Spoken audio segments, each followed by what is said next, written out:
the select order at 6:30 p.m. Let's stand for the Pledge of Allegiance.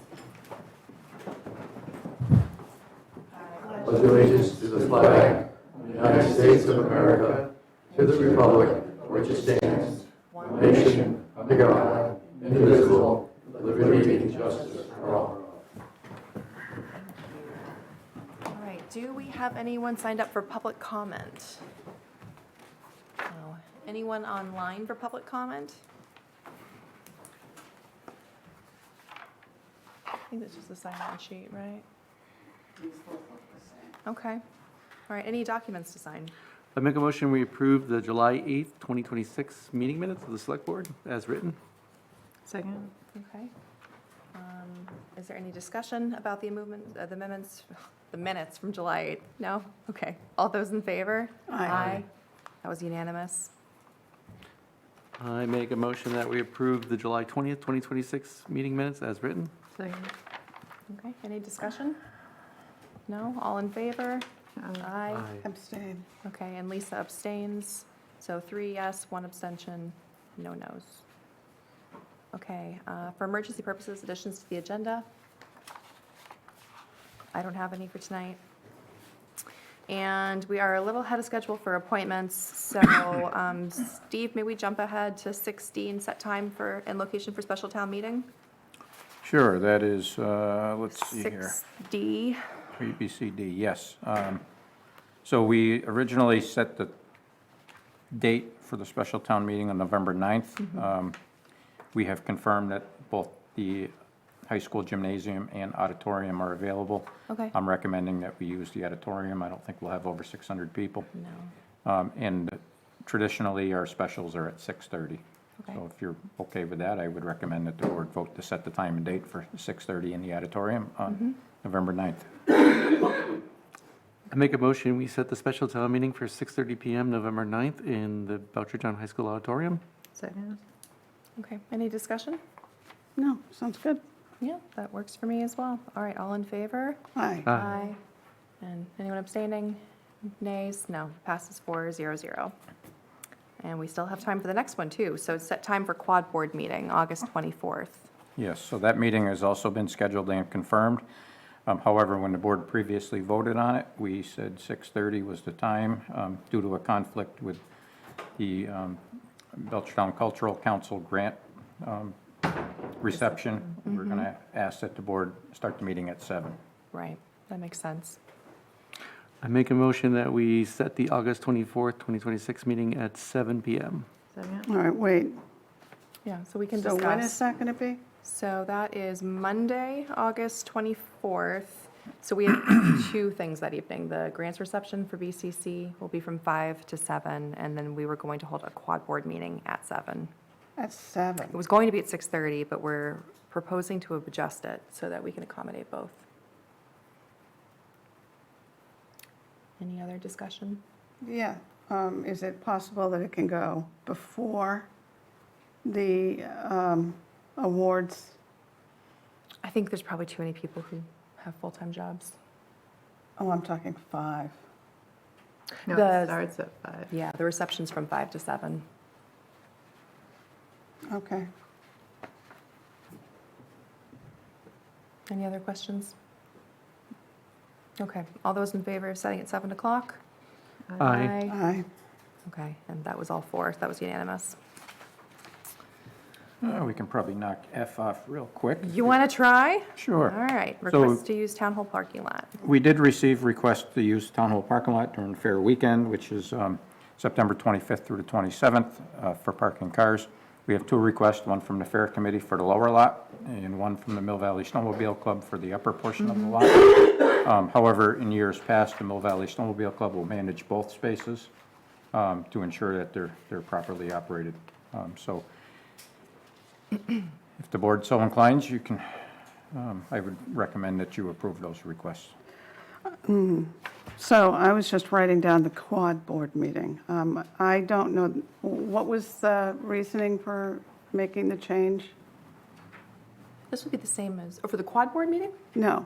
Oh, for this is the same as last year, so the Yeah. Snowmobile Club is asked to use the parking Oh, lot I'm sorry. for fundraising. Thank you. That's fine. Yeah. That's fine, I thought we were on to something else. I make a motion that we approve the request from the Fair Committee and the Mill Valley Snowmobile Club to manage the parking for the town hall parking lot during the Second. fair. You included the fair and Mill During Valley? the And the fair Fair and Mill Valley, Okay. yeah. Okay. Second. All right, any discussion? No? Okay, all in favor? Aye. And that was unanimous, 4-0.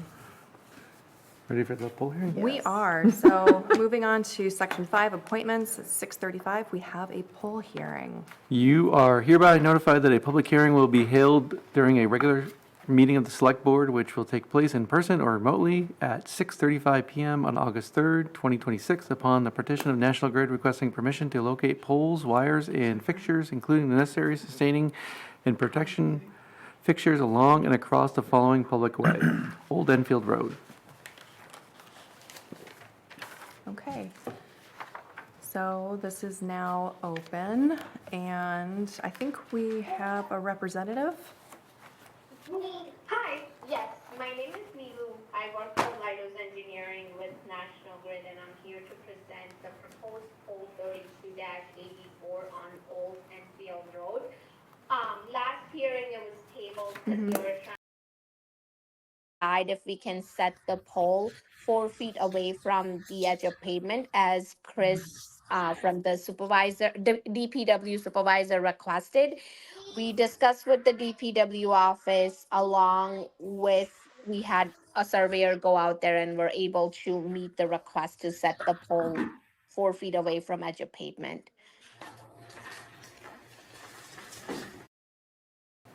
Okay, I'm just reading here. So that was all resolved then?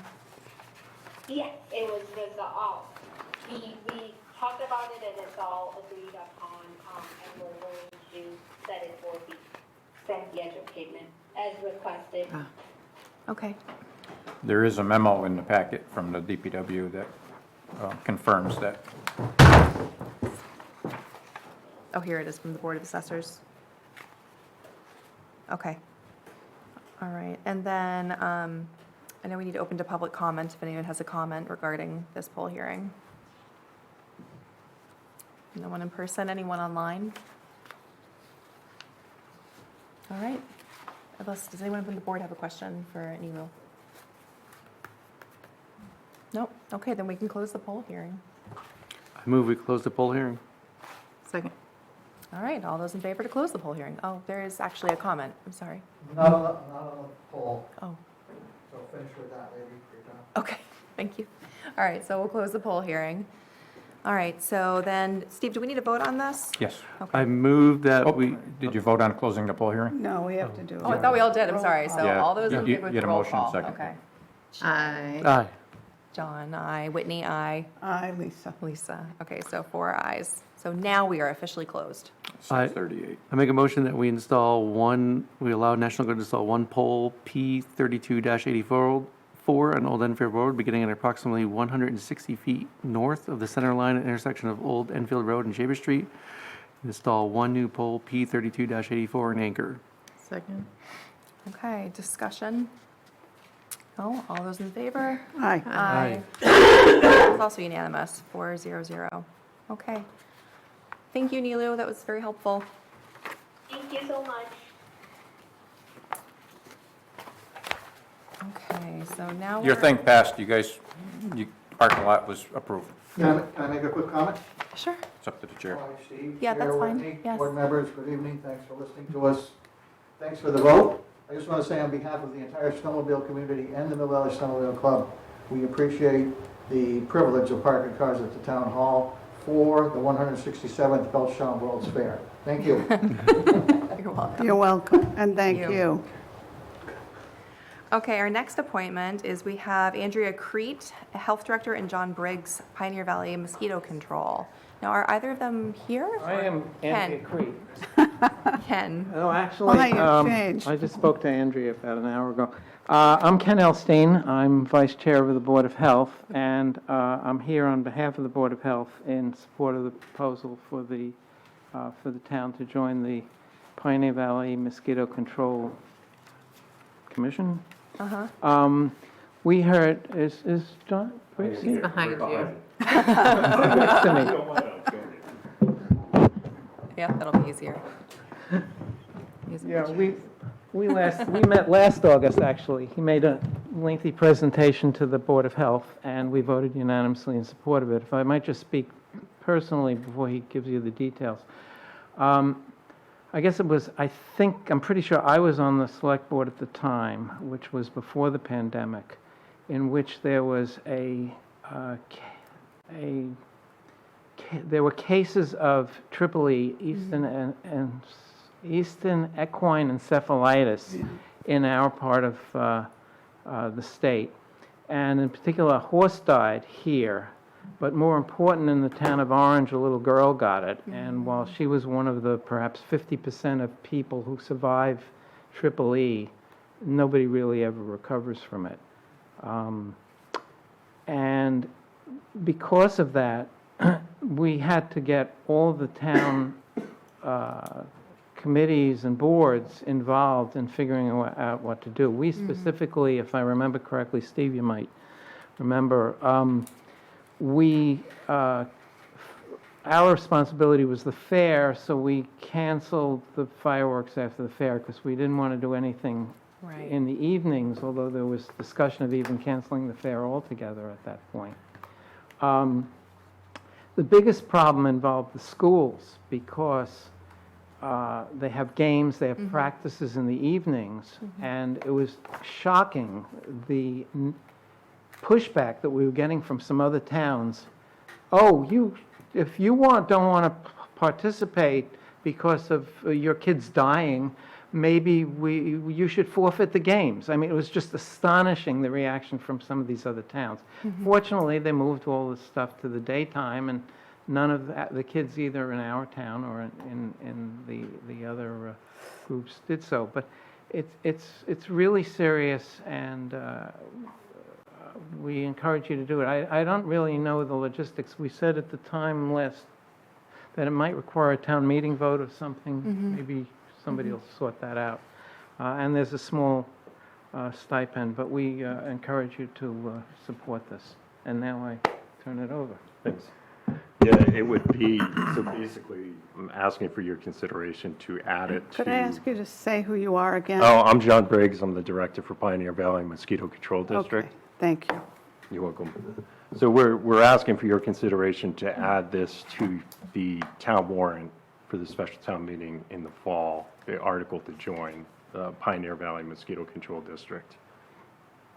Okay. And our goal really is to reduce these surveillance gaps that we have. We're a regional mosquito control program, and the backbone of our program is really surveillance. We do provide mitigation services, larval mitigation using BTI, which is a very safe product. In some towns, it's voluntary appropriation, so the way we're set up, it's a la carte. The towns can choose which services they want in regards to mitigation. We treat catch basins targeting West Nile vector mosquito species, and we also treat wetlands very specific to habitat for vector species. We're not just going in blindly and treating wetlands. We're assessing the type of wetlands, we're sampling, we're identifying the actual mosquito larvae, making sure they're actual vector species, and then we'll treat the area with BTI. But again, that's something the town has the option of signing up for. We never come in and say, we're going to do this, and you have to pay for it.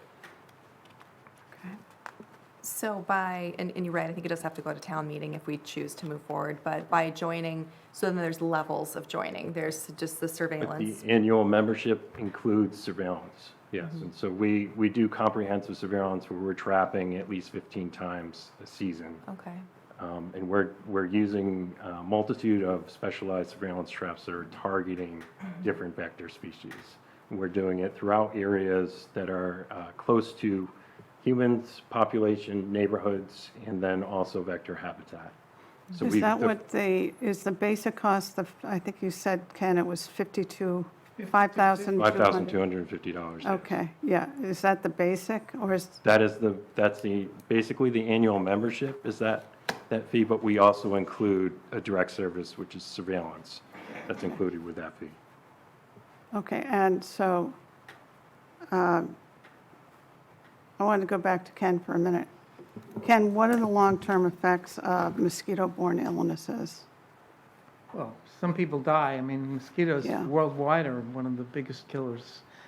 Fortunately, we don't have malaria up here, I guess. But for those who survive, But it never in that goes away. particular case, but there's also more common would be West Nile virus and various other things. It's more for the community to understand that this is something that you carry with you, if you do, for the rest of your life. With respect to some of the diseases, yes. And The other thing is, I mean, you know, compared to our town, but Mr. Briggs, you're a government employee, right? Correct. Right, so, which was the first question I asked. So this is not, you know, some kind of private company or something no, I like get that. And it just seems worthwhile for $5,000 to get. Well, I have just a couple of other Participation. clarifying questions.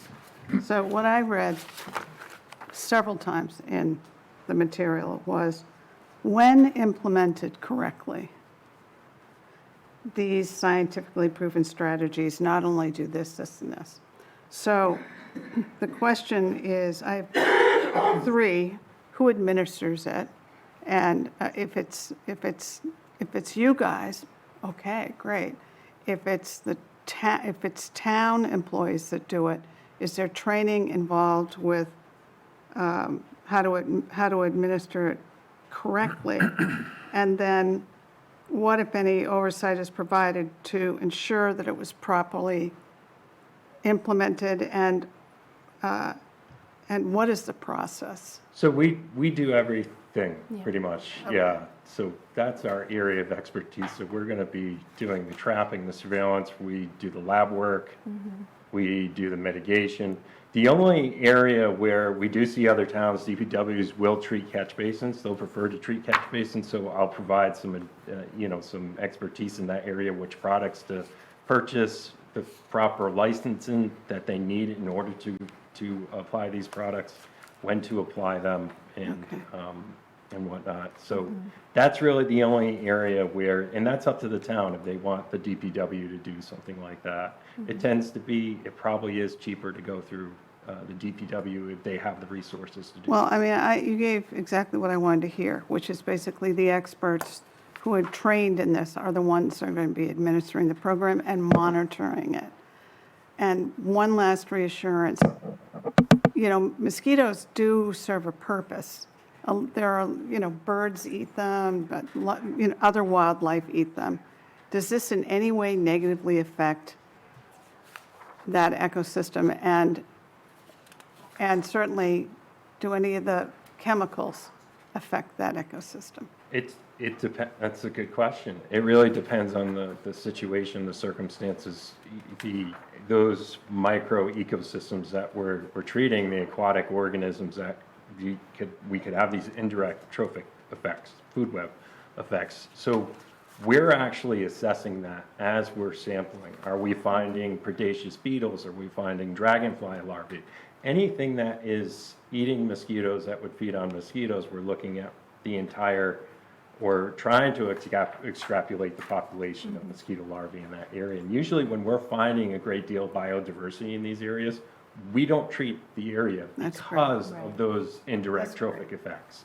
So it's really, and to be honest with you, what I find mostly are areas that do not have a lot of biodiversity. So mosquitoes have evolved in a way to find these areas where there are not predatory species, and they thrive quite well. And then we have anthropogenic influence on changes that we've had with the landscape, artificial habitat. That's also increasing mosquito numbers to the point where you don't have that really Balance. Yes, Thank you, that was outstanding. you're welcome. I mean, I'm for this, but those are the things that were, Okay. Understand. yeah, thank you. You're welcome. John, do you have any questions? That was pretty thorough. Yeah, John? It was pretty good. The only question I have is the Board of Health looked into grants for this versus the town paying for it? Is there grant money out there? Have you assessed all those opportunities?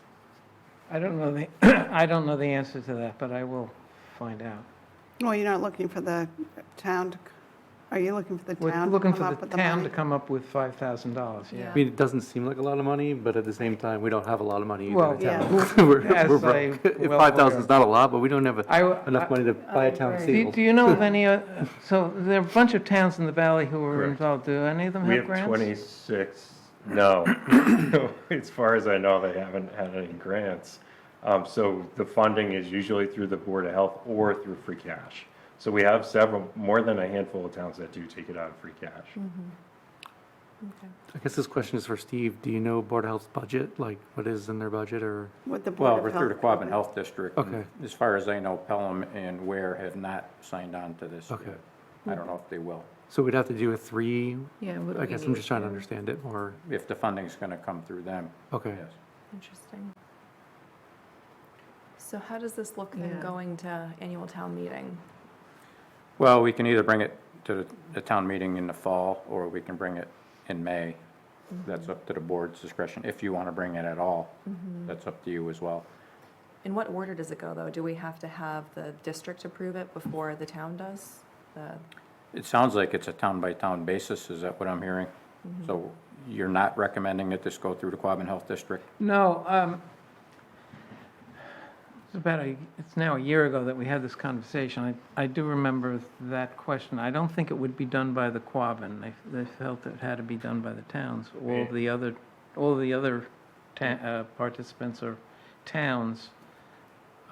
The funding would have to come through the town? It would be municipal, yeah. We can't accept any other funding due to the legislation that I we're mean, to currently John's under. point, we can't even get a town seal. Well, I'm questioning, has the Quabbin Health District voted on this, or is this just something that the local Board of Health has? We generally work closely. with Hand in both. hand, Yes.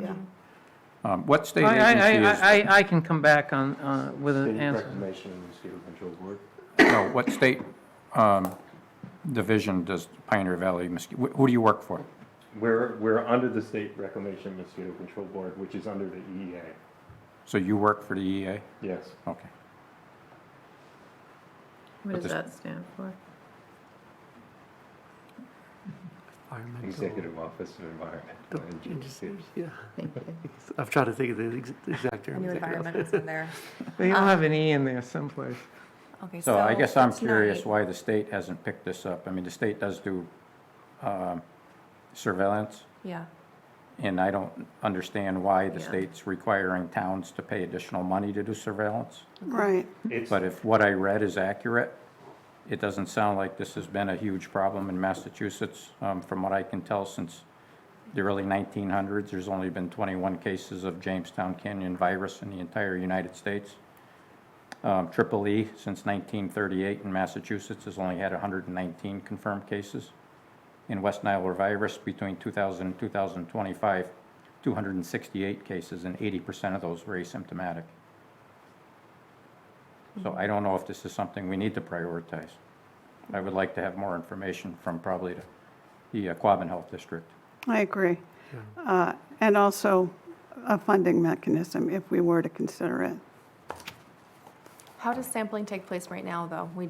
There isn't any sampling occurring? DPH does your sampling for you, but they're very limited, so they're probably averaging around 4 times a season, whereas we're, like I said, we're 15 or more.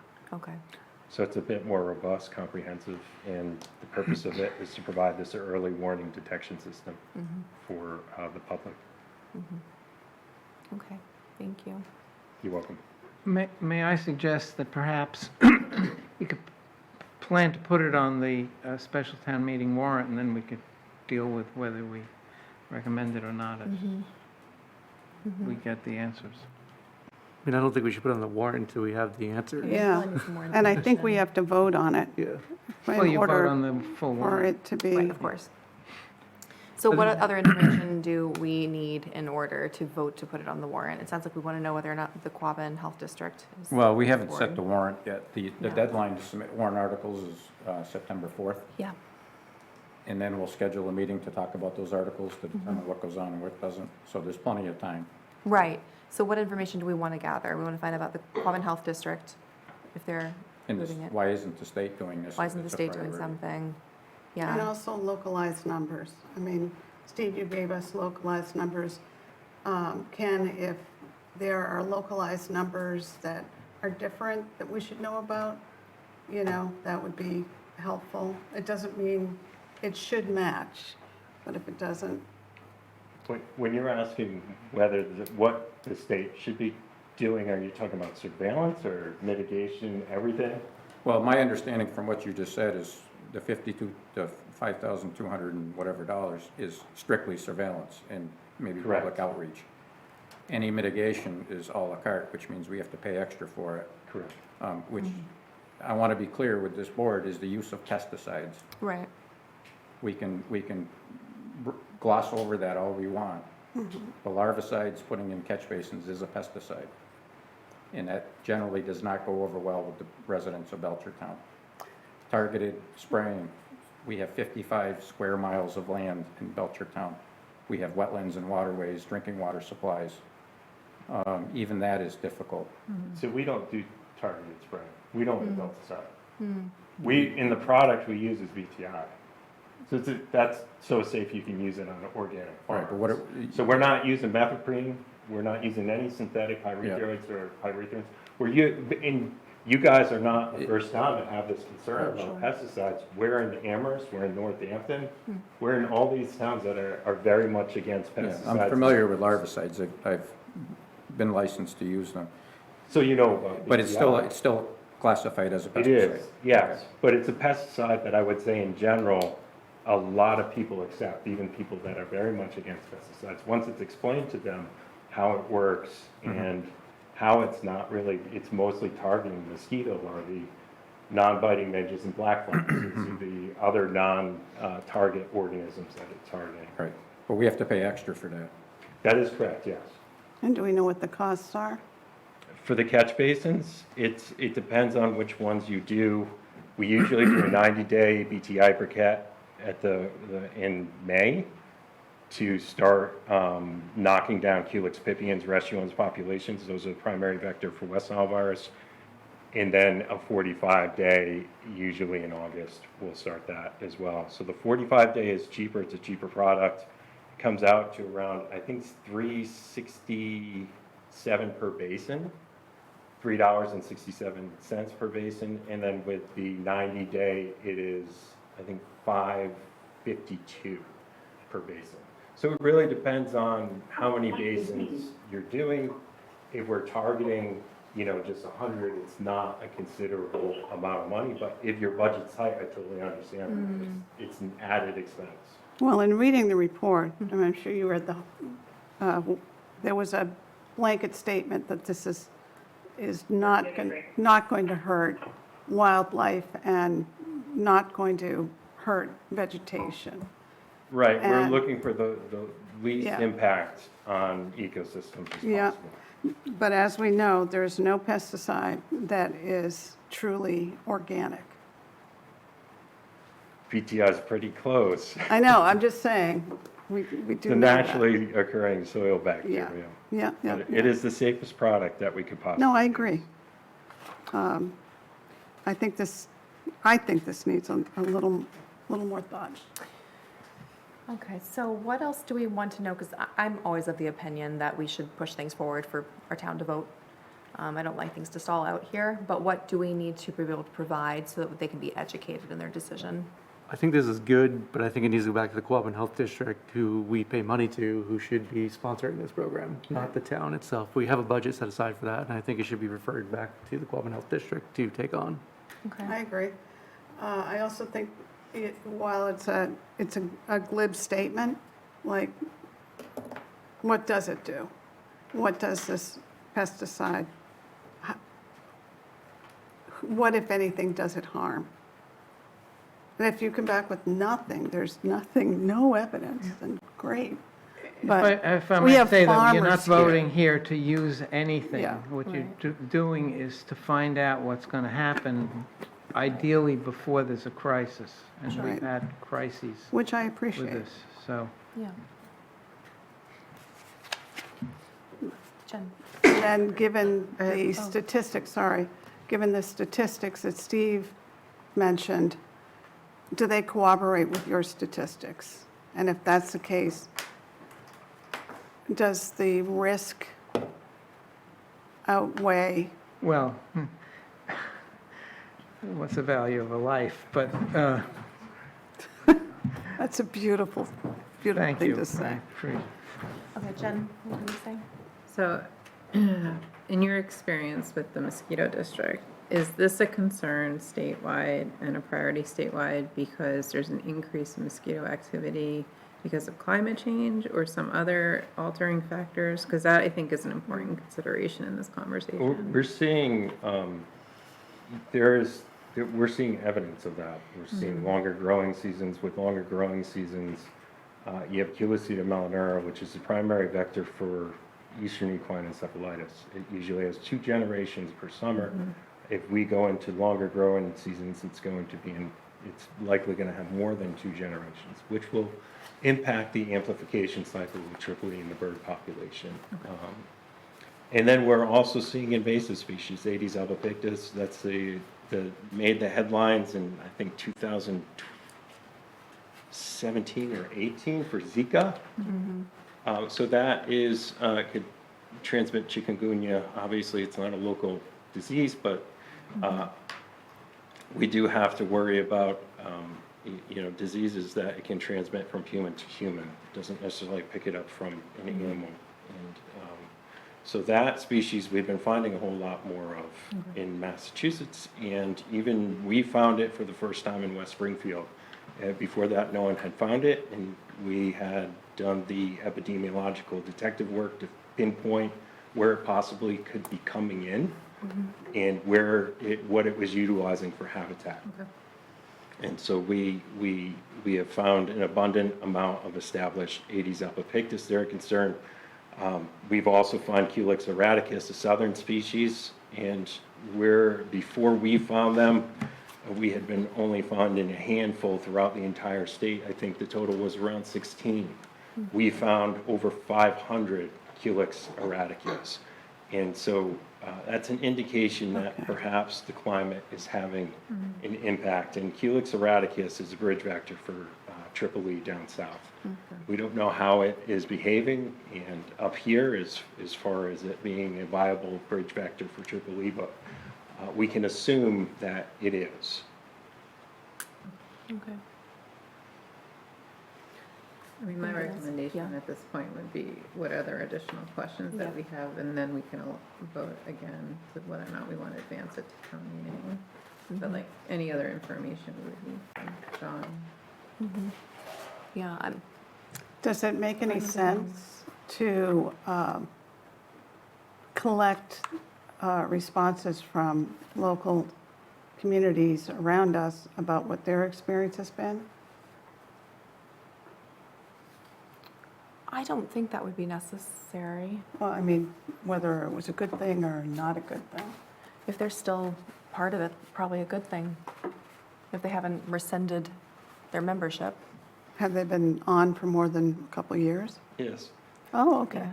So we were established in 2017, and we didn't start, I wasn't hired in 2020, until 2023. Surveillance started in 2021, I believe. And I think we started off with maybe around 10 communities. Now we're up to 26. Okay. So I do a lot of outreach. I do a lot of meetings with boards of health and really try and explain our services. And whenever there's a positive mosquito sample in a town where they've never had it, there's a lot of help in navigating that landscape and for any type of public messaging, press releases. So we sort of go beyond that surveillance. There's a lot of assistance and hand-holding in that. Okay. Yeah, my only other question would just then be, what is the total potential cost? Because if we go to ATM, we need to probably know total potential cost set aside. Yeah, it'll have to be a budget item. But, again, I am concerned that we have a state agency asking for additional money to do What another surveillance agency? over and above what another state agency is doing. It Right. seems like the state agencies need to get together and provide all of the communities the proper service. It's the legislation that we're Yeah. on. Yeah. Okay. So, yeah. But it does provide the town access. So with DPH, they are providing the service. It's at a minimum, but they are providing the surveillance. That if you were to get a triple E, a situation where it's an emergency, GPH doesn't do anything in regards to, you know, any kind of targeted control strategies. Oh, So that's really the Okay. major benefit is having that, and that is not, if we're doing something like that, it's not very costly. Okay, And obviously, the pros outweigh the cons with something like that. okay. So you have a way to respond. Basically, with us, you have a way to respond. If you wanted to sign up for mitigation services, that's more of a proactive approach. Okay. All right, so I think we have a couple more questions, so we'll need to take it up next meeting to vote unless anyone wants to vote tonight. No. You want to do it next meeting or when we do all of the articles for the town meeting warrant? That's a good, well, if we think there's gonna be any additional conversation, we should do it next meeting. If we think we'll have everything, then it can be when we do the full warrant. Not next week, no. No. We won't have the full warrant discussion. No. Beginning of If you think you have, if you think we have the questions answered by next week, we could talk about it next meeting. Otherwise, we just do it with full warrant. is that something you can provide by next meeting? Do we know when? I think you're asking me that, actually. Well, when does the Quabbin Health District meet?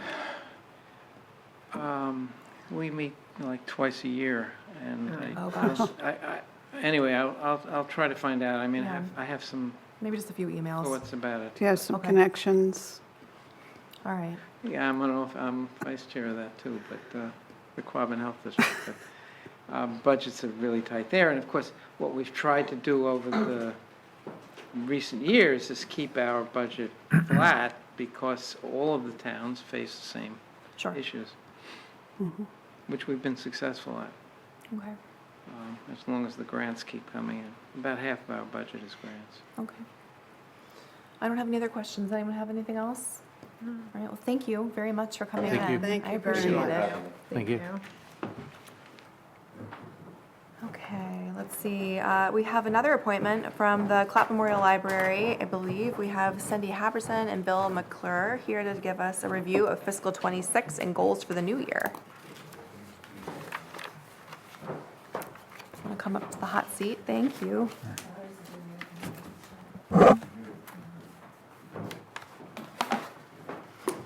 Hi. Hi. Thanks Hi. for joining us. Thank you for having us. Yeah. So we wanted to have, offer a recap of our fiscal year '26 and sort of our goals ahead, just to keep you informed of what the library is doing. So thank you for that opportunity. Sure. And see, and I just wanted to say, has everyone, I think we all know Cindy, has everyone met Bill? Hopefully. Okay, good. Just wanted to make sure. I'm worried about that too. Thank you for bringing that topic up. So the last year in review, I think we have some really great numbers. Our residents with library cards increased by 2.8%. So we have almost 6,000 registered borrowers in town, which is really a great number. And it also helps with our state aid numbers. The more people who have library cards and use the library, the more money we get from the state. Oh, We were visited by over 76,350 people during the 2,412 hours we were open to the public over the last year. The statistics that I find most interesting is that our reference questions increased by 23.6% over the last year. And I think that really proves that librarians are still a trusted resource, even in the age of AI. And I was really surprised that was that it jumped that much, but we know we get a lot of questions from people and one-on-one tech support and all of that. Library users saved quite a bit of money by borrowing over 155,000 titles instead of buying those materials. So Sure. it would equal about $3.6 million if everybody Wow. bought all of the books and all of the totally believe that. DVDs and all of that themselves. even after fines, still worth it. There are no fines fines anymore at the library. Unless you lose something. Yeah, there are replacement costs. Well, you have to do Are you that. admitting something? Yes, Cindy's Okay. very aware. I've paid my fine. We're part of the CW Mars Network, which is the Central Western Massachusetts regional system, and our library's collection is 24,134% larger because we're part of that network. And it means that we get patrons request items from all sorts of libraries. They can do it all over the state, and we've gotten over 15,600 items that were delivered right to the library, so people don't have to travel Yeah. to other libraries to do that. We were awarded almost $500,000 in grants in the last year from a variety of sources, the Mass Cultural Council, our own Community Preservation Committee, the Belchertown Cultural Council, the United Way of Hampshire and Franklin Region have all helped us really have a great and robust program through that. Our circulation statistics rose by 2.81% over the last year.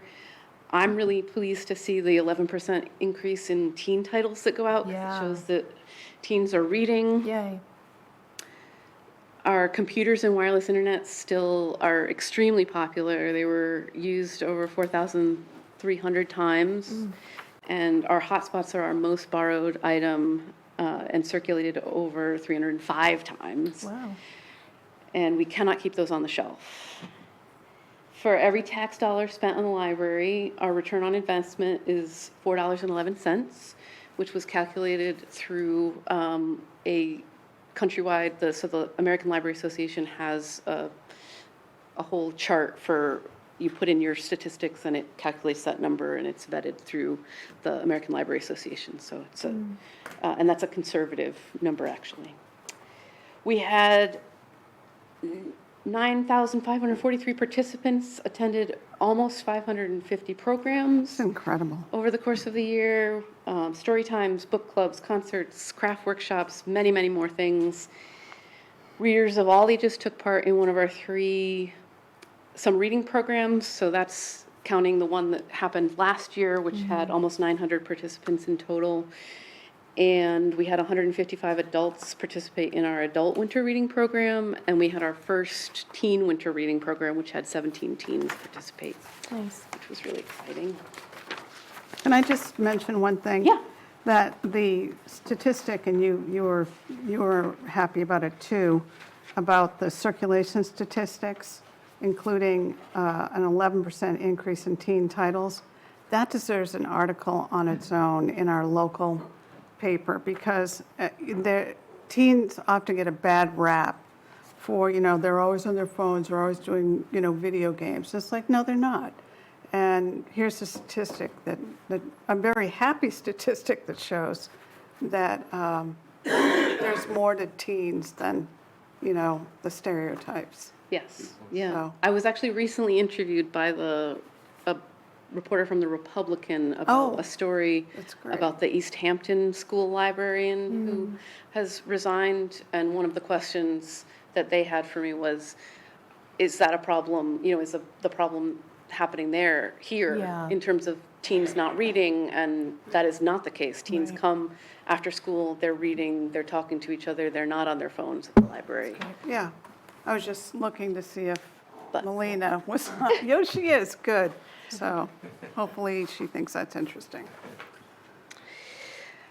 So some of our highlights, we wanted to thank the Select Board and also the whole town community for voting to increase our support of, so we have 5 additional library technician hours at our circulation desk, which has meant that we have 2 people on the desk on Monday mornings at last, which has been so helpful. We have our youngest storytime participants then, the babies, and so it gets a little bit, in a good way, very bustling of activity. So it really helps out with that. We've completed several improvements to the building, including the north entry stairs, and that was thanks to the Community Preservation Committee's funding. And we also added sound dampening acoustic paneling to the activity room, which has really helped especially for the Storytime families who found it very, very echoey, and some of the Yeah. littler kids were getting very Yeah. bothered by that, and it's really made a big difference for them. We are now circulating golf and pickleball kits, which have been going out, and in addition to so we have a library of things, which includes cameras and adventure kits and a telescope and a ukulele, and so there's lots of interesting things that you can check out, and now you can find out if pickleball is right for you. You can borrow a kit and play, or the disc golf kits, and see without having to purchase that. Or if you have, family coming to town and you need extra rackets or something. Is I it hope- just for kids or for anyone? Oh, it's for anybody. That's Yeah. awesome. It's usually actually the adults who are checking them out more than The more than ukulele? kids. Yes, yes. That's great. As you know, because you were all there, the Jennifer Whitehead's recognized for 30 years of service to the library in Belchertown, and we planted a beautiful tree. And then we have so many programs. So pictured here is one of my favorites, is it's a cupcake. So we have Cupcake Wars, and it's a 3D library where you can remove the top. And so it's a little bit small, but it's a gummy bear reading. And I just think that was the cutest thing ever. So I had to share that. We have some challenges. One of them is maintaining our state certification, which is a 4 months most importance to us sort of at all times. And part of that is the municipal appropriation requirement, which stipulates how much we have to be funded in order to maintain certification. And connected with that is the materials expenditure requirement. So based on for a population of our size, based on the appropriation, it dictates the percentage that we have to spend on circulating materials. And then a particular challenge to us often is the minimum hours open requirement. So in the last 6 years, we were pushed into another population group that's considered by the state, and so now we have to be open 50 hours a week, including some evening hours, and that's why it's been so helpful to have these incremental staff increases to make sure that we can still staff the desk, because we need at least 2 people in the building at all times for safety. And then there's the minimum standards for free public library service. So we have to be open to all residents of the Commonwealth, which is really easy to do. Make no charge for normal library service, also, sort of part of our core, and lend to other libraries in the Commonwealth. So those minimum standards are really easy to keep up with. There is always an increased need for programs and outreach. We've been expanding our programmatic needs because of the increased demand. So there's increased demand for programs for school-age children. We've gotten a lot of demand for night and weekend programming based on the surveys we did as part of our strategic plan. And the other thing is we have wait lists for our programs that are 2-3 times the size of what we can accommodate. And so we could add, if we could, accommodate 3 of those programs, we would have the people who want to take it. We have a lot of outreach expectations. So there's community-wide events that are both an opportunity to be seen and take part in, and also a challenge in terms of staffing, particularly when they happen often on evenings and weekends, to make sure that we can both keep the library open and be attending those events, and the sort of greater outreach efforts with townwide initiatives, with the newsletter, and trying to make sure we're participating as every town department is in promoting our news that way. And then balancing these essential services with our burgeoning needs for programming and outreach. So we have to maintain that minimum staff in the building while also supporting programming, and that's sort of a continuing balancing act to try to do that. So our historic building is the sort of challenge that you probably have heard the most about. It's difficult to offer programs during our open hours due to the space constraints that are there. It's not enough space to support a collection size that Yeah. we should have based on our service area, service population area. And we did have a space study done by an architect through a grant, and it did not produce a workable plan for how we could sort of reuse the space in a way that was at all feasible from a budgetary standpoint. For instance, the mezzanine that is beautiful, if you've seen the second floor, we can't have that open to the public. So it's a storage space that's a bit of a wasted space that way. And then our staff are really on top of each other. We don't have a dedicated space for them to have lunch or offices for all of them. We have to sort of share space that way, which can be a challenge.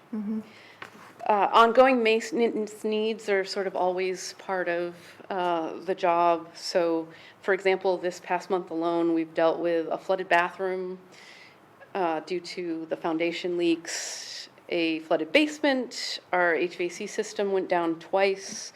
We've had 3 boiler repairs, and we've had them back for more entryway door work. And that's the extraordinary stuff in addition to Normal stuff. the normal everyday maintenance, just to give you an idea. And then we have major capital projects that are either underway or upcoming. So you've probably heard about the window project that the CPC is fortunately funded for us, and we've also gotten the grant through the Mass Cultural Council to do a repair of our windows so that we will stop the leaks that are happening there. Our basement, and then we have an upcoming project where we're going to have to replace our limited use, limited access lift because it's past its service life. And so we're trying to get ahead of that so that we maintain accessibility before it fails. Right. So that was my really rushed through review of 2026. For going forward for 2027, our top priorities are definitely to complete the window restoration project. The Community Preservation Committee was really great and have approved, so we have to change our project a little bit because the state is mandating that we do a repair of the windows rather than a replacement of the windows. And so we need to get that, so that'll be coming on the warrant for the special town meeting so that we can get that language updated so we can continue with that project. And the Community Preservation Committee was very supportive of that, and so we thank them. We are going to return, the return of the Friends book sales is something that I know everybody is really looking forward to having. So we have,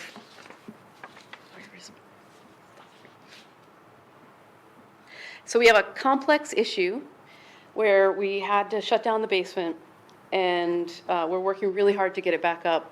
My goal is to get it so that in next year, sometime in 2027, the book sales will return. I'm hoping for April. But we have a sort of a complex issue where we need to install ADA compliance, so a ramp.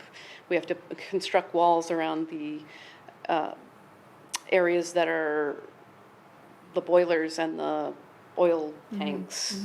There's electrical work that needs to be done.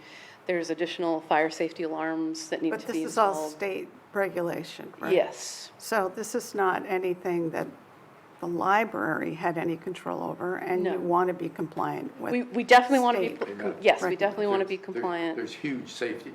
Right. Yes. issues Oh, here yes. that are Yeah. Greatly important. Yes, and it's not, I mean, it's not anybody in the towns, the fire department and the building inspector have been phenomenal to work with and have worked with us and really tried to make a plan. So it's all, it's work that should have been done 20 years ago. And we're doing it now, and we'll get it back up, hopefully. So, Yeah. Definitely soon. Yeah, you're But- having a miniature sale coming up. We're having a miniature sale coming up on August 22nd to coincide with the tag sales. So that's puzzles, smart. DVDs, CDs, and vinyl records. Nice. That's great. And then we're always working to improve the balance of staffing within central services versus programming. And so a couple of the things that we're working on for that is to assess our programming and really make sure that we're serving who needs the programming, what we're doing to provide in terms of age level and type of programming and all of that. And then create and implement a programming plan so that we're really providing what the community needs, because that's why we're here, is to help provide for the community. And then, so every year we have to submit an action plan to the Massachusetts Board of Library Commissioners, which is part of our requirement to have a strategic plan, which is a great opportunity for us to sort of have a real zeroed-in focus on what we're gonna do for the year. So I thought I would just highlight some of those things, including increasing accessibility, so both physical and online. We're adding accessibility accommodations to programs in response to what people have requested, such as adaptive materials, trying to add more hybrid options and sensory support available. We are continuing our successful community partnerships. We partner both with town departments and community organizations for all sorts of things like Constitution Week that you'll be hearing about, I think, at another item in your agenda, and Art Meets Poetry and Viewfinder, the Lake Wallace Fall Fest we've partnered with, Belchertown Pride, Food Truck Fridays. So we want to continue all of that.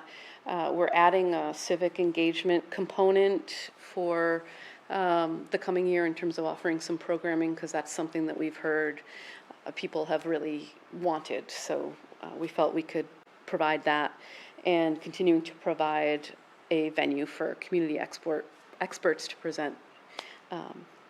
We are going to maintain our robust youth outreach programs.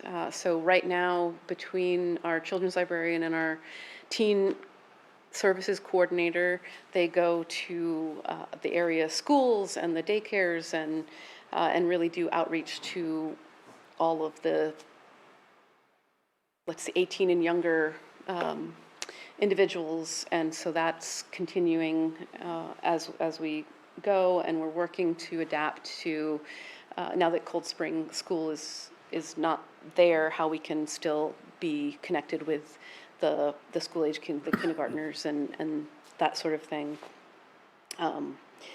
We need to secure grant funding to complete critical building projects, which is always sort of on my list of to-dos.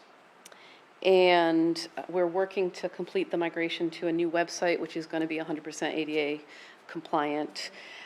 And then I mentioned the hotspots are our most popular item, and we've had a grant for 2 years that have allowed us to have 10 additional hotspots. And so it's really a priority for us to figure out how to maintain that inventory without the funding. And so I'm working to identify other ways to get that funding, whether it's through other grants or other programs that way.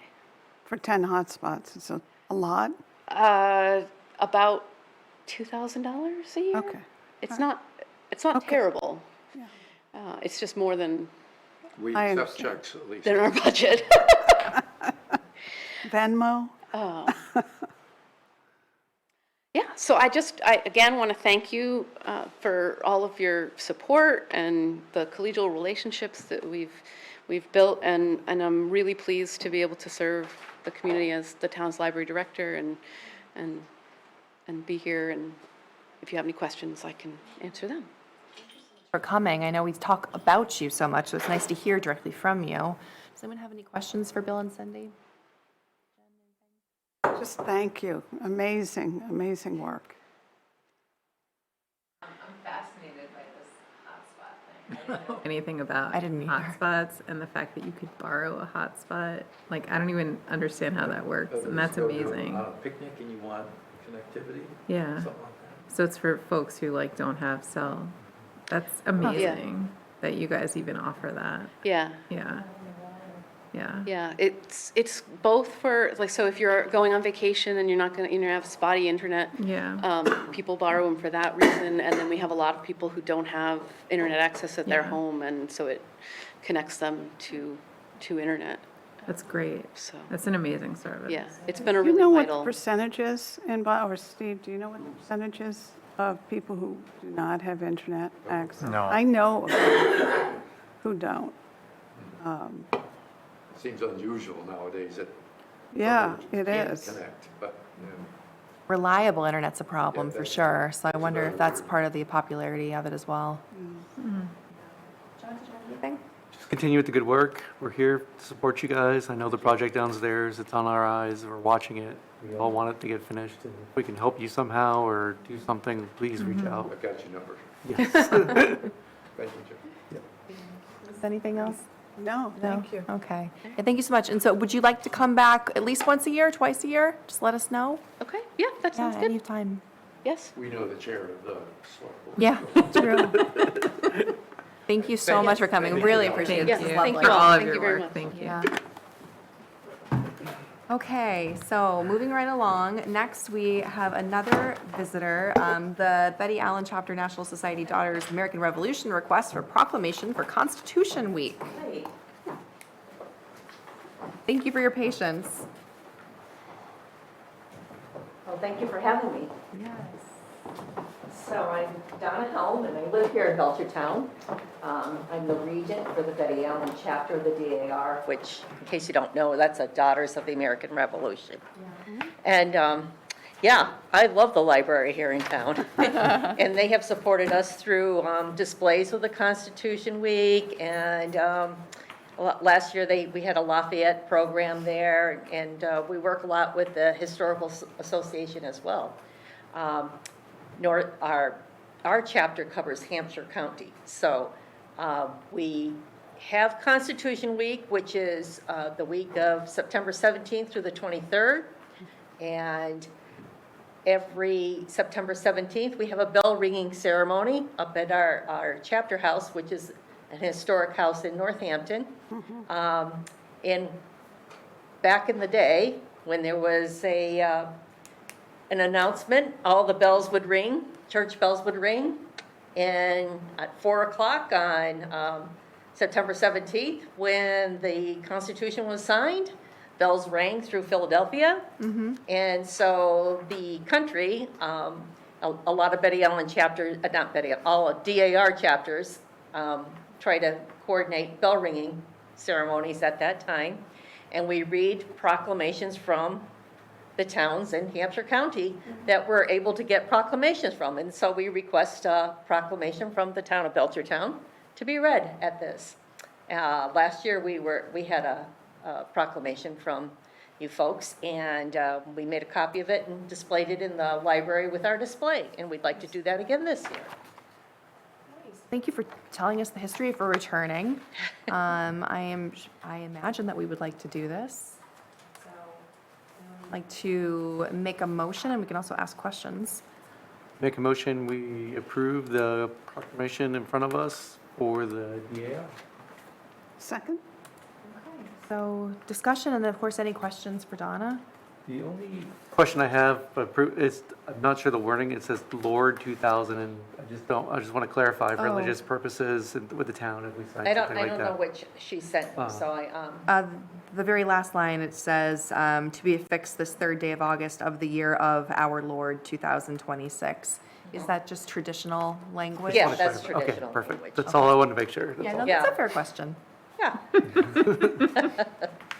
it's Okay. kind of old style. Yeah, that's what I Yeah. figured. Yeah. Style.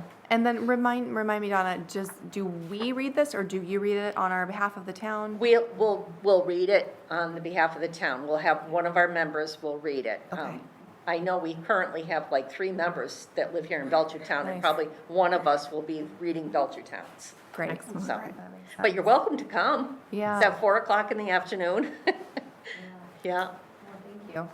Any other questions? No? No? Okay, well then, let's go ahead and vote. So all in favor? Aye. Well, that was unanimous, so Okay. 400. Thank you Okay, thank you.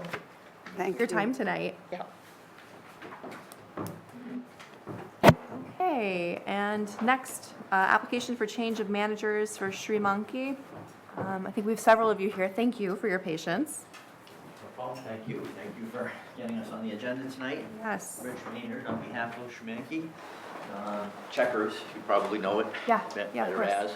as. Don't want to take up a lot of time of your meeting tonight. It's a pretty straightforward request. The current manager, liquor manager for the store is moving on to a different opportunity, so obviously you have to have a manager in there. So we're looking to have Mr. Patel, right to my left here, to come on as the new manager with the approval.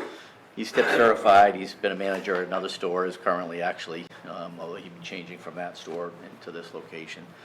So he's familiar with the role, and has, as I say, you should have in your package a copy of his tip certification. We're hoping that the board would approve that change. And we're still waiting on Cold Spring from ABCC, but Oh, That's it. sorry. Gosh, I thought that was well Yeah. taken care of and done.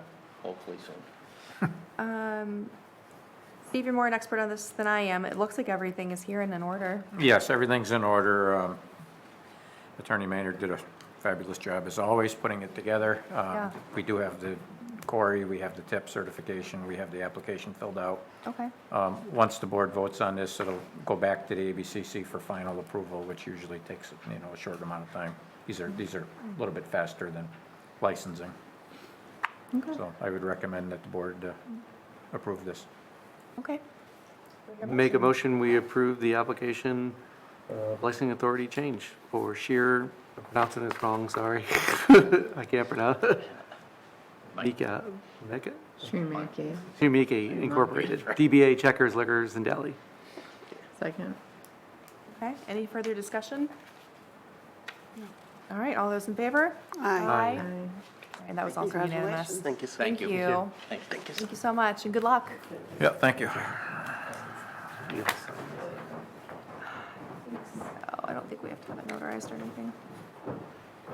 Okay, so next, request to place signs on town property for boat.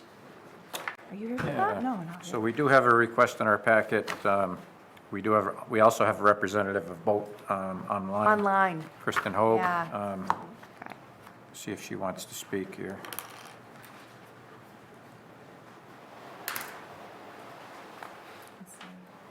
Oh, she's here. Yeah, Chris is there, we can see her. Can't hear you quite yet, but we see you. No, you're still muted, Chris. While she's looking into that, I'll be really quick. Okay. Boat is going to be hosting an event on the Common August 24th. They've submitted a request to use the Common for the display of the purple flags to Oh, honor sure. the victims of opioid addiction. And with that, they want to put signs up around town in various locations, starting on August 24th and ending on September 1st. Right now, we only have, at the time of this event, we will only have 2 other active sign requests in. One is the Lions Club, Right. which is sporadic. It coincides with their sales, and the farmer's market, which we know is every Sunday. So I have no issue with this sign request. She has met the intent of the policy. There'll only be 1 sign in the historic district, and she has a full list of all the other locations in the packet. Did you get your thing straightened out, Chris? No. Oh, now she's frozen. Oh, bummer.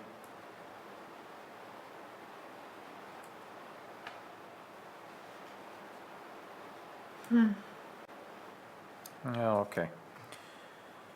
Let me just get to that, because there is one more thing that I would like to point out on her behalf. Okay.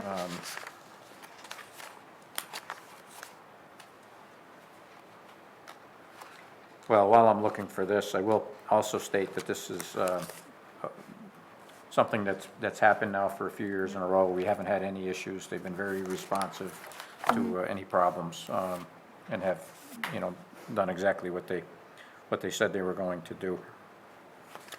What I was looking for is What's the topic?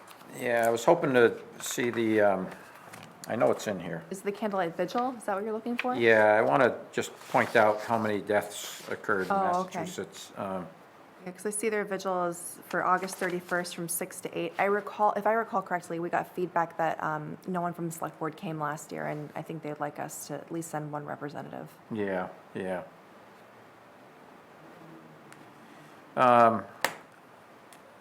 So there's 978 purple flags going on the common.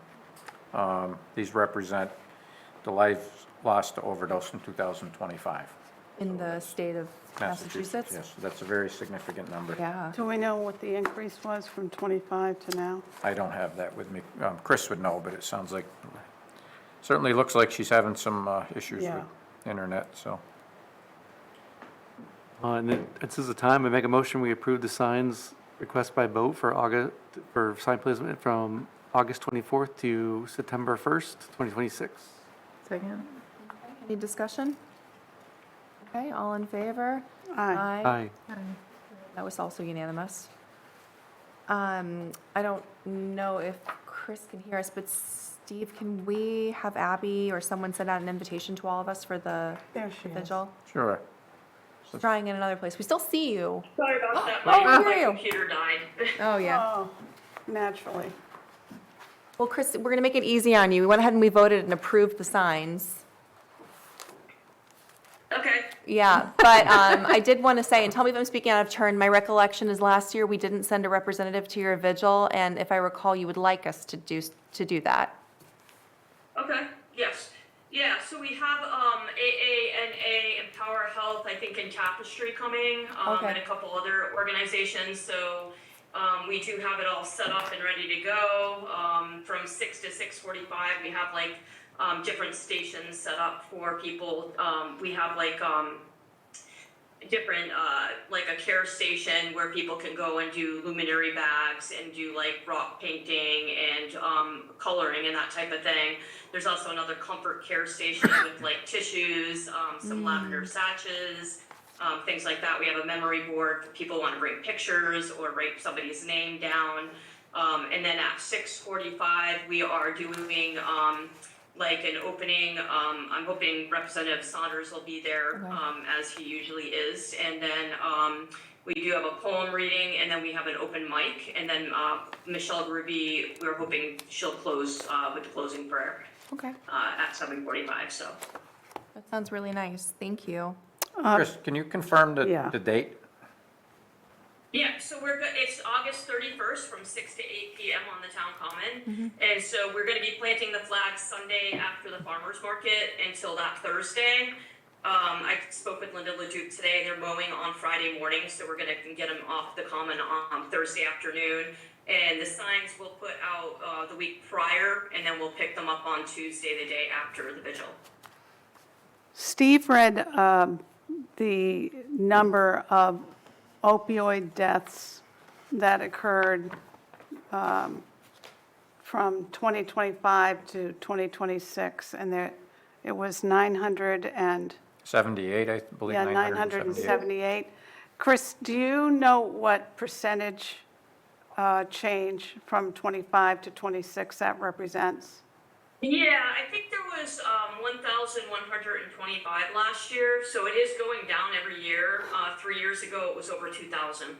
Phenomenal. So it has dropped 50% in less than 3 years. So I think we're that's doing what we're important. supposed to be doing in Massachusetts. I think that's important for people to know. Yeah.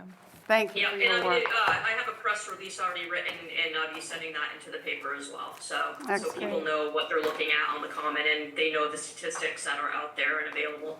Thank you. Great. Yep, you're welcome. All right, any other questions or comments for Chris? No? Okay, thank you. Keep doing what you're doing. We appreciate Thank you. Thank you very much for your Thanks. support. Bye. Okay, so we've already done a couple. So I think we're jumping ahead now to G, endorse amendment to Declaration of Restriction 631 Warrant Wright. Is that right? That is correct. The property located at 631 Warren Wright Street was previously, and still is, under a conservation restriction through National Heritage, our endangered species program for eastern box turtle. The property owner there encroached into that area Oh, I am a property owner. oh, you're the, The former property owner. former. Encroached into the area. I happen to buy a property that I didn't know anything about this. Oh, okay. And then last year, I got an anal retentive buyer that stuck one map on top of the other and said, your barn's out of place. I had no idea. The barn was permitted by the town of Belchertown. I've been waiting 16 months to sell my home. I had it sold last year and lost my sale. I also lost my job and my home in Florida while I'm maintaining this one because a box turtle was seen 100 yards south of my property 15 years ago, and they know the state failed to file whatever paperwork properly, which led to the town issuing a permit for a barn that I had nothing to do with.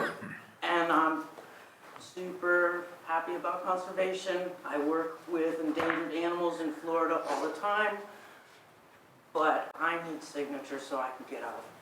Because Can we have your name for the record? Yeah, my name is Francis McPhail, and I own 631 Warren Wright Road. okay, thank you. So anyhow, this has been reviewed by council and our Conservation Commission, and they're in agreement that we should sign this document. And basically, it will change the boundaries of the restricted area so that the barn and the driveway and all the amenities that were just described will be outside of that area and can exist. And she'll have a clear My title. bought my yard back. Okay. So basically, it was made conservation land, and now they're saying it's no longer conservation land? Well, there's going to be a little bit of a transfer of property. Some areas going in, 11,320 square feet's coming out. And then there was also a donation made to a mitigation fund for the, So they're making an exception for this. that is correct, yep. Yep. That's excellent to So hear. I would recommend that we sign off on this and,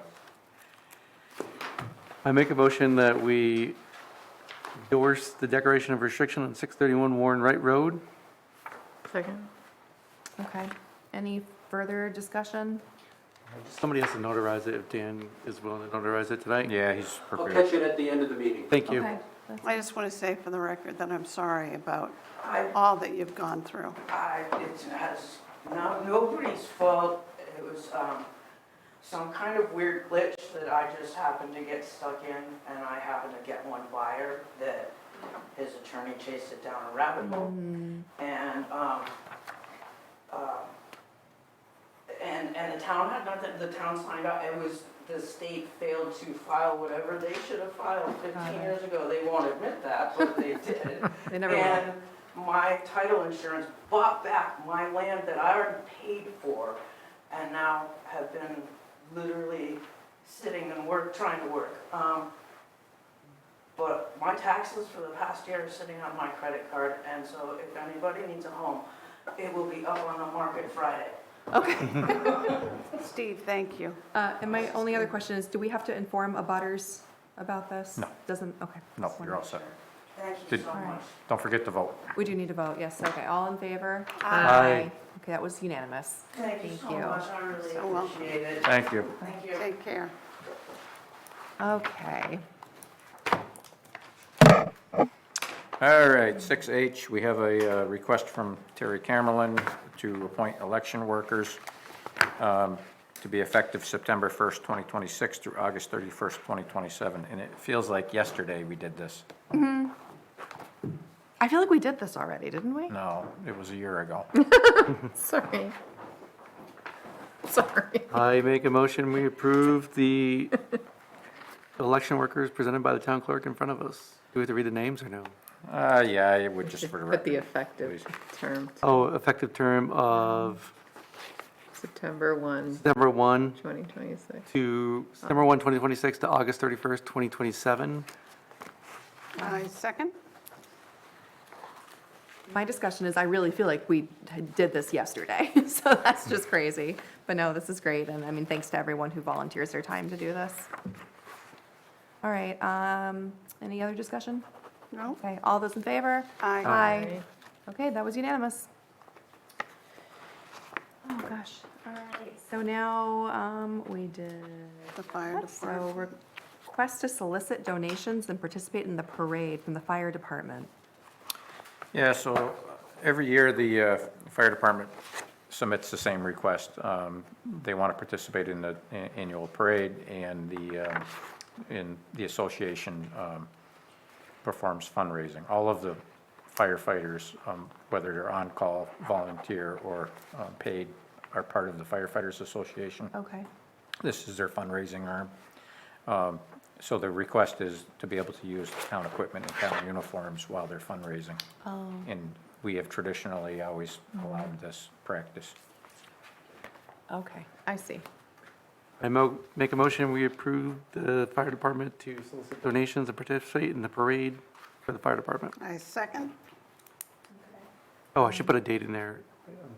Right, do you need a date or no? No, I mean, I think it's understood, but the fair is the 25th through the 27th, so you could certainly, From the You want to add This 25th. is for the parade, right? For the- I think, will they? this is for the whole fair. Yeah. The whole The whole fair. fair, okay. Yeah. Did you get a second? Yes, Do you have who seconded that? Lisa Okay, did. you Lisa didn't did. hear I it. did. My only question is, I understand special dispensation to wear the uniforms. Are they also paid during that time? No, Okay. no. So they're volunteering their time? yes. There are paid details working the fair, Sure. but no, not while Not they're the ones that are fundraising. fundraising. But they're separate from the folks who are fundraising, right? The paid details are, yes, yeah, yeah. All right, well, that's very kind of them. Any other discussion? No? Okay, all those in favor? Aye. Anyone opposed, abstentions? Okay, it was unanimous, I just didn't hear it. Thank you. All right, we have review approved food and goods policy. This is our, yeah. This is the food, I think this is the food truck Is the policy. food truck policy, It is, after several revisions with council, it made sense to address the previous goal and objective to support pop-up vendors, which is very similar to what a food truck would do. If somebody wants to sell candles or homemade soap, and they want to have a stand on the common in the parking lot on a Friday afternoon, this will allow them to do it. The reasoning is the two policies would be exactly the same. We'd be looking at exactly the same criteria, exactly the same application, the same permit form. It's really just a title thing. We'd be looking for the same insurances. So it made sense to combine it into one and just address it all at once. So we Got could it. have, a pop-up food truck, or if somebody wanted to sell, I guess it got a little gray with me, because we started talking about, what if somebody wants to sell bread? Is that a food truck or is that a pop-up vendor? But then what about crafts and those kinds of things? So it just made sense to combine it all into one for us. We don't have to approve this tonight. I mean, the season's rapidly coming to a close, we know that. But it has been in the parking lot for quite a bit of time. Once it's approved, we'll have a very simple form, a request form on the website, so people can fill it out and submit it. We will return the policy, they'll sign off on the policy, and once they do that and submit the required information, we'll send them another form, which will be their actual permit, and the policy will be attached to that. So the permit form itself and the application is just administrative. It's really the policy that I need the board to agree to. So I know we've gone back and forth again with council. This really isn't about generating money for the town. It's more about control, how many vendors, where they are, knowledge, because if there's a complaint, we want to know who was there. Yeah. Maybe we want to restrict the number of vendors, those kinds of things. So the fee is minimal. It's $10 an event or $100 for a year. And if they want it for the year, they have to give us a schedule, so we know when they're going to be operating. There's means in there for revocation if there's problems. We can, discipline, suspend, revoke, those kinds of things. So I'm pretty satisfied with it. So, I'm ready to go, but it's up to the board. Yeah, Jen? So I'm just looking at the list of locations. And we don't have to do this tonight, but like maybe we should decide what spaces, like what's the inventory of locations that we have available for folks to do this type of thing, to include as part of the marketing, if you will, of like, we have So we this would new set- thing. Like 3 areas or whatever you're thinking? Well, I and mean, Nowhere else? So, what's listed here is the parking lot in the common, Yeah. town hall parking lot, senior center parking lot, and then other locations may be considered by review of the town manager and the select board, but maybe we should, Well, I'm thinking about Arc Point, for instance. but that's a private business, that's not town property. And that's the question I did want to ask is, you've listed that the policy does not apply to town-sponsored events, and then you list off a bunch of town-sponsored events. So who does this apply to, and who will be directly affected because of this policy? Yeah, I guess I'm trying to look in the back of my head for a good definition of a pop-up. But a town-sponsored event would be, you know, the Food Truck Friday. No, We I wouldn't ask get those that. food trucks. I'm talking so- about what, because I want to understand Yeah, who falls outside of that right now. right. So if, you know, I remember the day of, you know, people with the hot dog carts. You know, if somebody said, I want to sell hot dogs on Friday afternoon on the end of the common, Yeah. this would fall, that's where they would apply to. You know, if a local ice cream vendor wanted to set up on a hot Friday afternoon down by the senior center where all the youth activities are, that would fall under that. If the library puts on a book sale and wants to have crafters there, then they wouldn't need a separate permit because it's you know, it's part of a very An event. town-sponsored program. But if somebody wanted to set up, you know, in the parking lot and sell, you know, bread, then we could allow that potentially. So it's really when the town's not involved, and that's Yeah, I why, guess I'm just wondering who, like, I don't understand, like, who right now is breaking this? Like, who Nobody. would be adversely affected? nobody's, but we've had people ask if there was, that, you know, they wanted to set up a food truck on the common. Okay, We had a barbecue place recently, they wanted to bring a trailer in and sell barbecue Okay. on, you know, afternoons or something, and I had to say, we have no means to allow this. okay. We also don't have any means to disallow it, but they didn't want to, you know, argue that point. We first started working on this nearly a year ago, I think, because John and I spent some time on it, and it's more intensive now than it was then. But that was the goal, was so that someone does come. No, to- I don't disagree with it. The one I wonder about is the Pride Festival, because I don't see that listed. It's a And- town-sponsored Town event. And- Yeah. event, yeah. It's what? It's a town-sponsored event. Okay, well, I mean, you listed these others, I didn't see that Did we on list there. any events? Why don't we strike that and just put town-sponsored events? Yeah, I just feel like if you're gonna, if either Well, I think there list was- everything yeah. or, But I think it was an et cetera. I don't think it was all I think it just gave an example. Yeah. I So think it's just people, examples. Well, we or can something. strike the example. examples. Are we talking about the locations or the events that need to be the struck? events. I think you either are all-inclusive or We can't be, generic, exactly. I So see, okay. yeah. So we That's- can strike that, That's the only thing. yeah. Yeah. I mean, we need a yeah. policy, so this is not like I don't want the policy, I just want to make sure. I see, so you're saying, so Yeah. say this policy does not apply to town-sponsored events. Period. That's fine. But to my other point about inventory of spaces, Yes. I think we could maybe develop that. Maybe when new people come on board, we can like develop it, because I could see this as being an economic driver Yeah, for sure. for encouraging entrepreneurs that are operating in their house to sell their goods outside of the house without having Sorry, I can't a hear brick you. and Can you mortar. give me the gist of what you're saying? Yes, I'm saying this would allow people who are maybe making goods in their own homes to be able to have a space to sell it without a brick and mortar space. So I think it would be, Outside their own homes, you mean, I mean, on their property? yes, but like take it out of their house, set it up somewhere in a central located town-owned property. Okay, so not on their own property. This would not take care of, No, for if it's on instance- their own home, that's in their own home. Because that was They're another licensed one that we differently. have been Right. talking about. So I just want to separate what we're talking about. So this does not affect carts. I mean, I have a couple in my neighborhood on people's property that are selling. Right, that's private property. Okay. Yep, so they can do that as long as they follow, home Yeah. occupation rules. I think the gather space is kind Yeah. of one of those areas we were thinking where people could set up. Yeah. Yeah. What's a gather space?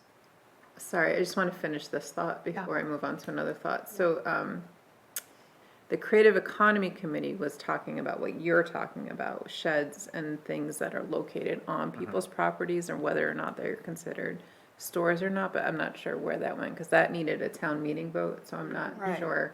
So this is a separate thing altogether.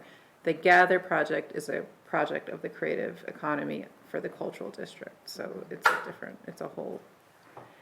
Did you miss You missed that the meeting. meeting? I missed that meeting. Yeah. We didn't vote on anything. They just came to talk to us about it. I just want to make sure I understood, what we were talking about, because I know the shed thing was something that Yes. You're right. is another issue. You're right. it And we didn't- haven't addressed it head on. Okay. So this would just be for one-off trucks coming onto town property, not affiliated with the town event. All right. Exactly. And the That's goal the best way to is put it. to make sure that food trucks don't just set up on their own? Right. Okay. But if they want to, then there's a process that they can. Does that include Town Mart? No. That's it's private property. Okay, Yeah. all right. Yeah. So, I agree. I think when we started talking about this a year ago, we weren't really sure where we would want them to set up. Yeah, We included the school properties in there. Council did opine Yeah. that the select board has the authority to approve, this policy, or enforce this policy over school land. But in the policy, it explicitly states that they need permission from the schools first, Yeah. and then the board could vote to approve that. Okay. Another location that's not on here is the former family center site.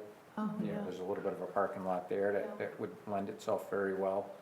So I think we can expand that in the future. Okay. I don't have any issue with reasonable spaces. Yeah. Constantino Field, Yeah. if people want to set up there or something, that's all fine. yeah. What I would probably discourage is setting up on town property where it would negatively impact the local business. Yeah. That we might want to say no. Yeah. But Constantino Field, we have the disc golf course, we Yeah. have soccer, we have baseball, Oh, yeah, and there's no food or water up there. true. And it's too far to Prime walk. location, yeah. So why not let a food truck set up there on a Absolutely. busy weekend? For $10, what Yeah. do they have to lose if they have nothing else going on? Yeah. So, No, it makes yeah, sense. yeah. It gives me something to do in retirement. I can get my hot dog. The cart. only other thing when you have food, you have trash. Yes, So that's the other piece of it. We did put in a trash and recycling policy. Yeah. No, who's responsible for the cleanup? they are. They are. Yeah. They and- are. Okay, Yeah, and if they fail to clean up, then, we'll They're revoke nick- their permit. That'll be it. Yeah. perfect. Yeah. Yeah. That's a zero tolerance with me. Yeah, Yeah. We also referenced noise ordinance. Yep. Generators. Mm-hmm. Yep. Yeah. That's great. I Yeah. love it. yeah, well done. Approve Jen, it. do you have Make a motion. somebody from the creative economy, because I know you're the liaison, to send over what the gather thing is, because I don't know. We have some materials, but we can get it for you. Excuse me? Yes, Thank you. yes, the answer is yes. Okay, so I think we need to vote on this. So I will make a motion to approve the food and goods policy with the correction to change the language to remove all mentions of actual town-sponsored events. Second? Okay. Further discussion? I just wanted to add that I know one thing we said is this is nearly a 5-page document, so if the actual form or application is user-friendly, so as not to scare them away, that would be Yeah. great. Yeah, That's smart. yeah. All right, and thank you in advance. So all those in favor? Aye. That was also unanimous. Okay. Let's see, employee survey discussion, pages 97 to 98.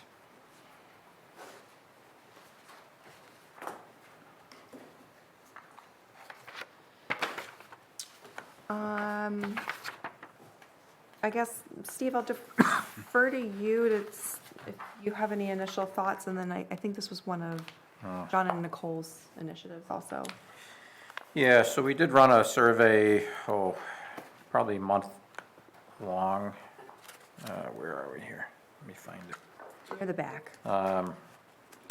Asking what employees felt would be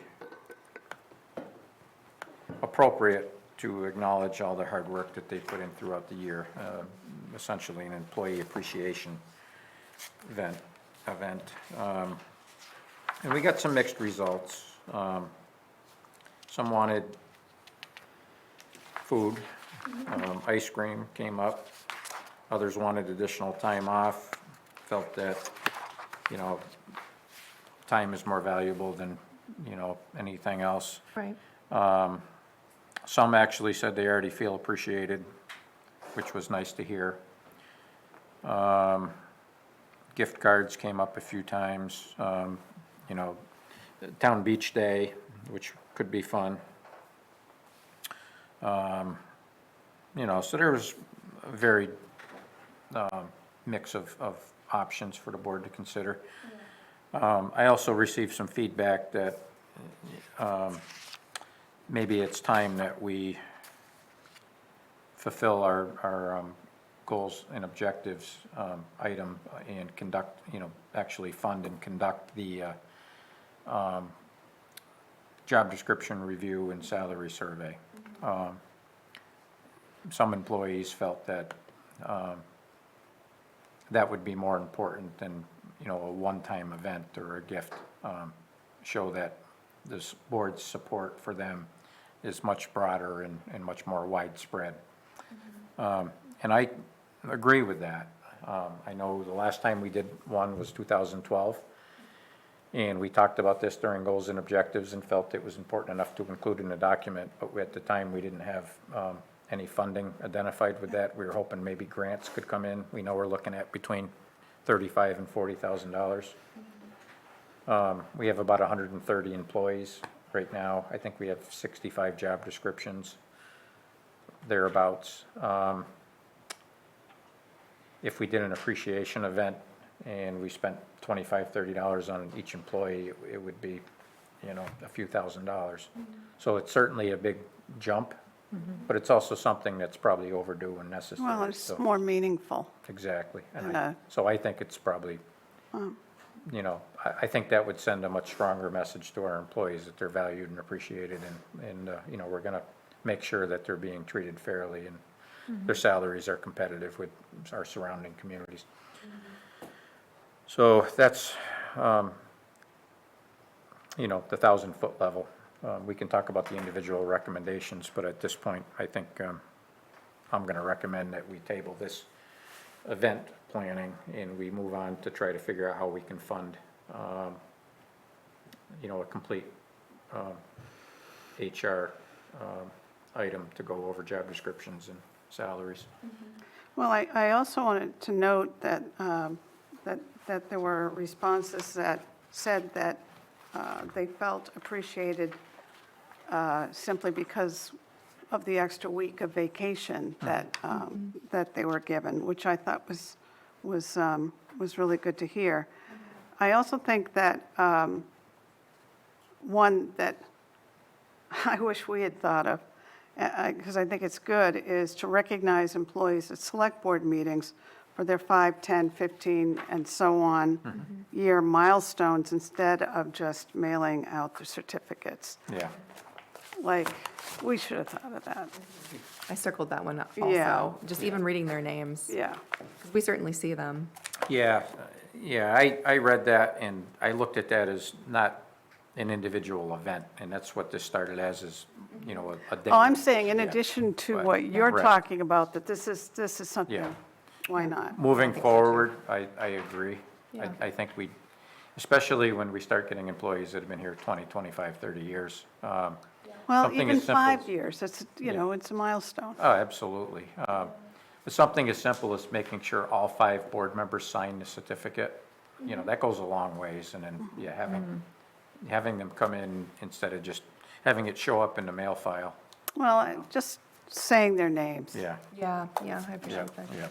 So, But yeah, to Lisa's point, this was anonymous feedback, and I thought they were pretty gracious. So I just appreciated that in general, and we do want to do something that's meaningful. So if there's not a consensus, maybe we do wait and put our efforts towards something larger.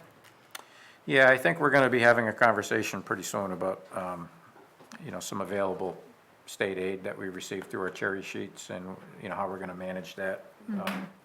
And we're going to have that conversation ahead of the special town meeting, because if we are going to move it, now's the time. And I recommended already that we put it all into stabilization to try to build our percentages up.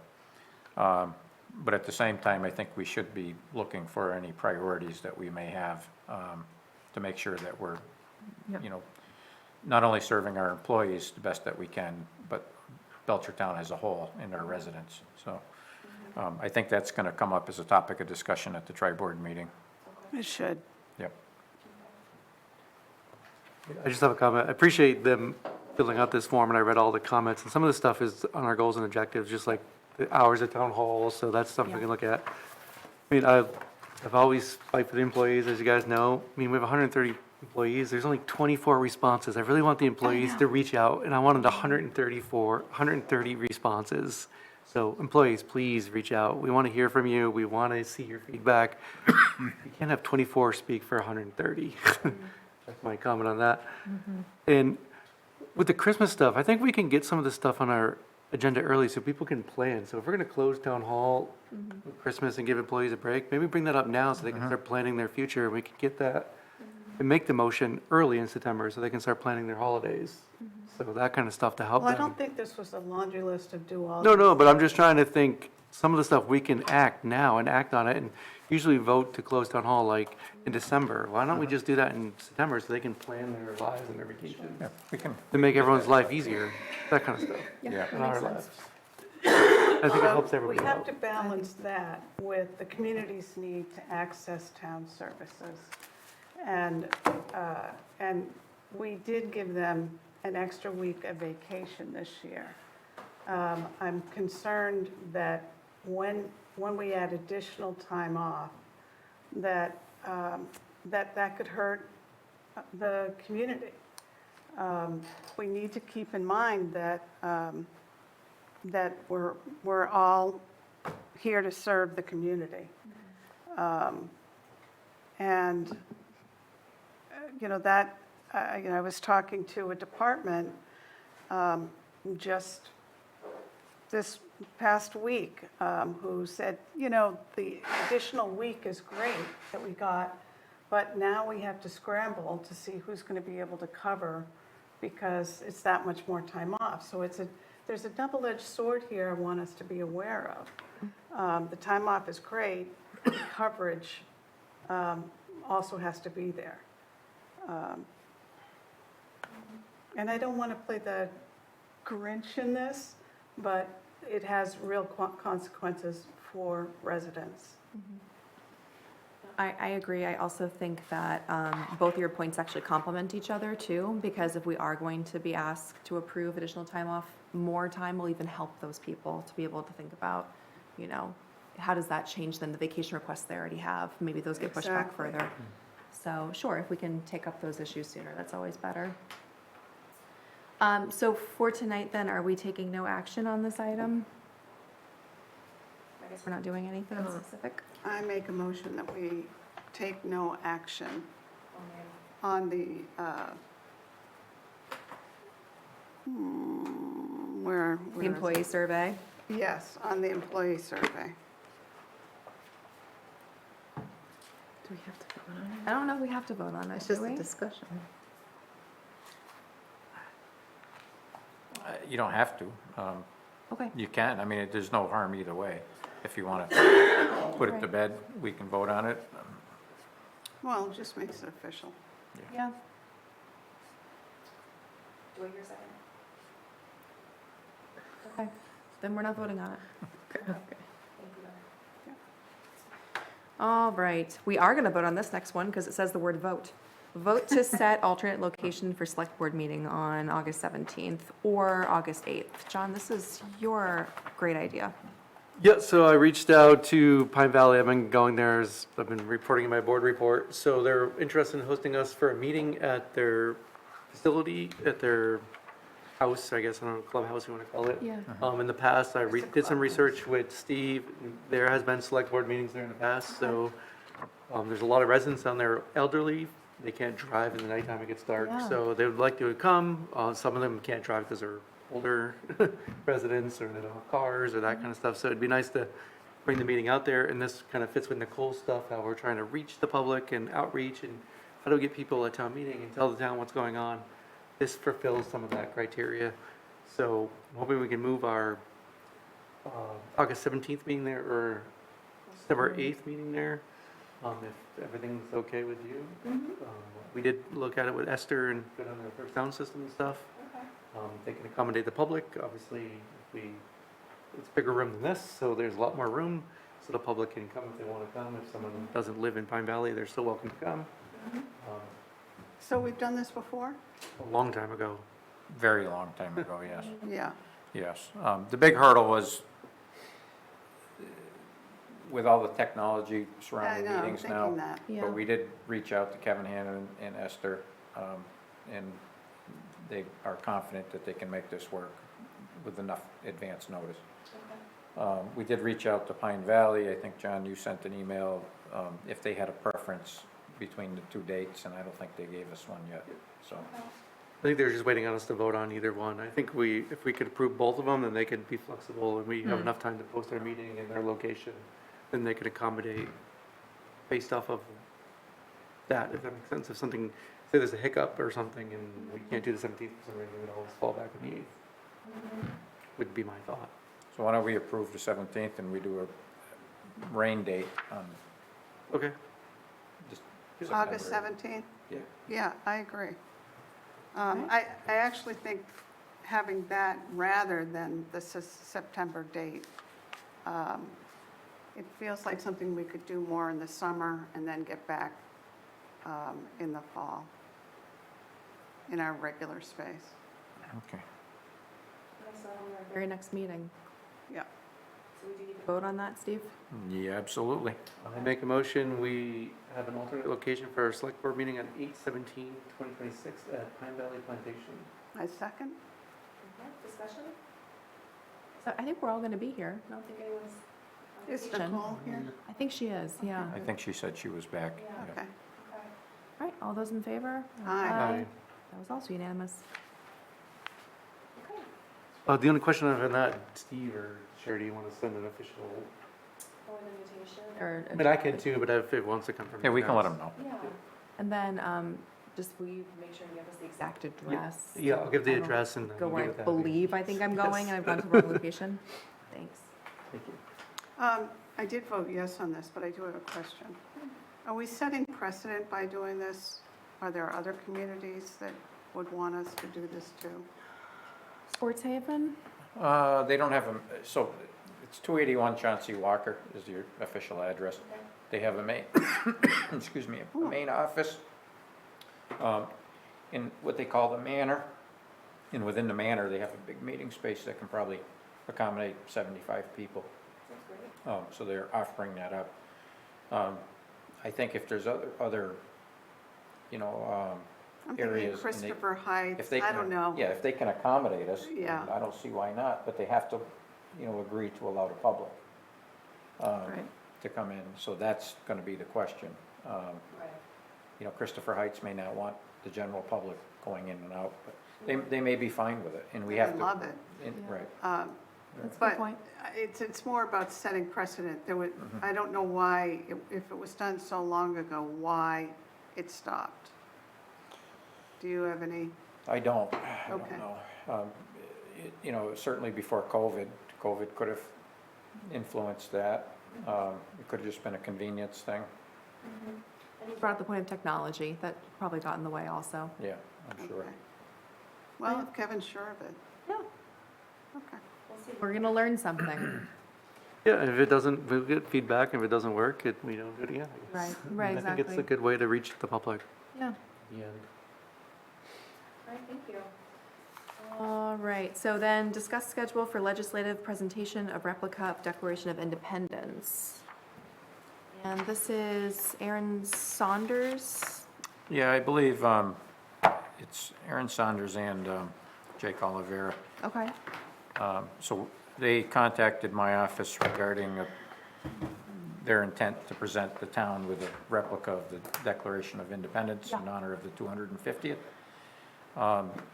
They felt that there were two significant dates in Belchertown's planning that they would like to attend to do that. One is either at the fireworks or one immediately after the parade, maybe meeting over by the Civil War Monument by the cannon, and they can, present it there. So it's really up to what the board wants to do. I have no preference, I'll be at both. I think they both have significance in our 250th anniversary. So whatever the board wants to do is fine with me. I just need to let them know.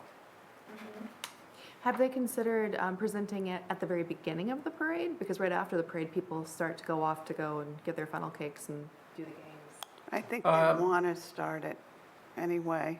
Yeah, given their- I can mention that to them. I mean, I don't know how long of a presentation it is. Okay. But we could stop at the announcer's booth Right. if it's gonna be quick, if it's gonna be just a minute or so. Right. If it's longer, we could try to, I mean, if you wanna focus on parade day, we'll try to find it. Well, I'm thinking we do the Pledge of Allegiance first, right?